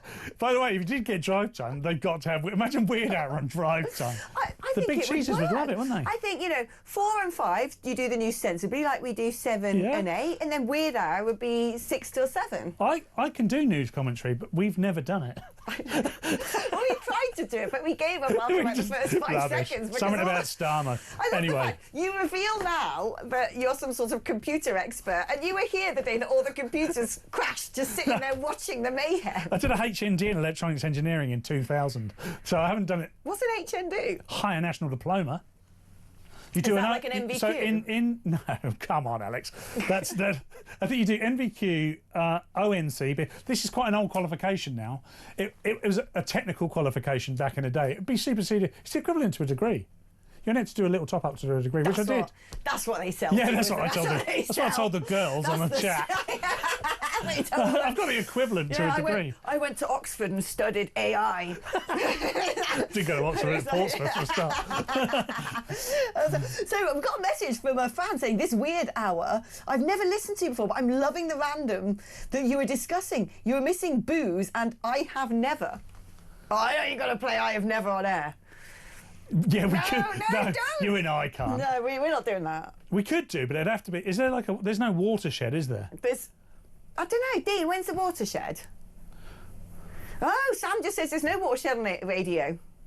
Yeah, don't tell us that. Don't tell me. Sam, don't tell me that. You're being an enabler. Sam is Sam's one of the greatest in the industry because Sam always researches stuff. What was it you and Weird Hour when we were getting the obits list? Yeah, it was. Was that Sam? That was Sam getting the obits list. Was that Sam? Yeah, that was Sam. By the way, there's a whole team of people back there. Yeah, there are. We're not making it up. I would really love it if I could press a button and that camera reversed around and you could see them all, look into the whites of their eyes. Yeah. No, I do love them in there. They're not as weird as us. I don't know about that. I mean, have you met Matt? You met Matt? Which one? Yes, I've met Matt. I love Matt. Obviously, Matt's weird. Yeah, but so am I. We've actually got a nickname for Matt. What is it? Weird Matt? Oh, no. Okay. Like, no. Genuinely, everyone back there is going, no. Don't do it. No, it's okay. You survived that one, Matt. Okay. Yeah. That's lovely, though. We've also got a nickname for Dean. No! No, everyone's It's got to be nodding. delicious, Dean, isn't it? No, it's not. No, I'm going to say that Dean's nickname is in relationship to Dean liking to... He's got this thing where he likes to take everyone for a drink because he loves going down the pub, our Dean. Most of the regular listeners know about this, I think. But Dean's like, come on, everyone's going for a drink after work. Yeah, he's going for a drink. Yeah. Because he talks like that. He does talk like that. Yeah. Exactly. That's Dean. It's like, I can't, mate. I've got to get through. No, you come for one. Come for one. No, come for one. Come for one. Come for one. Come for one. Come for. Uncanny. So in the end, you're like, oh, I'm there. And then he comes back and it's like a whole like shooters and shots and this. Like, get another. You want another? I'm going up to the bar, son. What are you having, son? And I've got to go. Anyway, he doesn't take no for an answer. Great he stuff. does not consent when it comes to alcohol. It's old school. He's quite a young man, isn't he? Ingestion. In your 30s. And so he is known as the liver, a nice, less nice word than abuser. Right, I've gotcha. The liver. Gotcha. Let's call him the liver destroyer for the purposes of. I love Dean. Dean is the reason I'm sat here. Wherever Dean goes, he books me. We all love Dean. So I think Dean's the best. There's a great Dean story, right? Because I was telling a story on air of how, not last Thursday, but the Thursday before, me, Samara and Dean went And Dean, who is the liver destroyer, prides himself on such, got destroyed. And ended up blocking up Samara's sink with his vom. And I ended up at about 3 o'clock in the morning stirring with my hands to try and get the chunks down the plug hole. Anyway, the next day or something like that, no, a few days later, he went to see Peter Blexley's roadshow. Yes. And then someone in the audience was like, oh yeah, because they're talking about Talk and stuff. And say, I work for Talk. And someone's talking to Dean going like, oh yeah. Oh, how was that night out that Alex and Samara had? And then she's like, who's that Dean who got really ill? And asked Dean. Asked Dean. But Dean loved it. Dean was like, that's me. Wore it as a badge of honour. Dean's not really there, by the way. We've just made him up. Oh, I tell you what we should do for Weird Hour, because Dean and I have got this little thing that we do. We call each other son. Right, son? Right, son. Yeah, we always call each other son all the time. Sometimes when I text and say like, oh, have you got such and such a clip, son? It auto-corrects to sob. Which says a lot about my mentality right now, sob. But we actually call anyone we like a son. I like that. I used to do that growing up. I grew up in Portsmouth. Sort of thing you did. I said son a lot. We used to call people mush. Mush is good. What, mush? Gazer. But we decided that anyone we like is called a son. So you're a son. Dean's a son. I'm a son. Samara's such a son. Sam's a son. It is quite. It's like a working class. Were you from? You don't sound like you were from a working class. Your dad was a lorry driver, but yeah. Was it a working class upbringing? Well, I don't know. My dad speaks Latin, grinds his own coffee beans, and does the Times cryptic crossword. Okay, so but he drove a lorry. Yeah, but so, we didn't have much cash money. I don't think you should ever judge anyone by their job. No, never. Apart from me. I'm co-host of Weird Hour. There you go. You are co-host of Weird Hour, which now, ladies and gentlemen, is coming to an end. No way. We've only just got in here. No way. Yes, I know. Can you believe an hour's gone? I know, it's mad.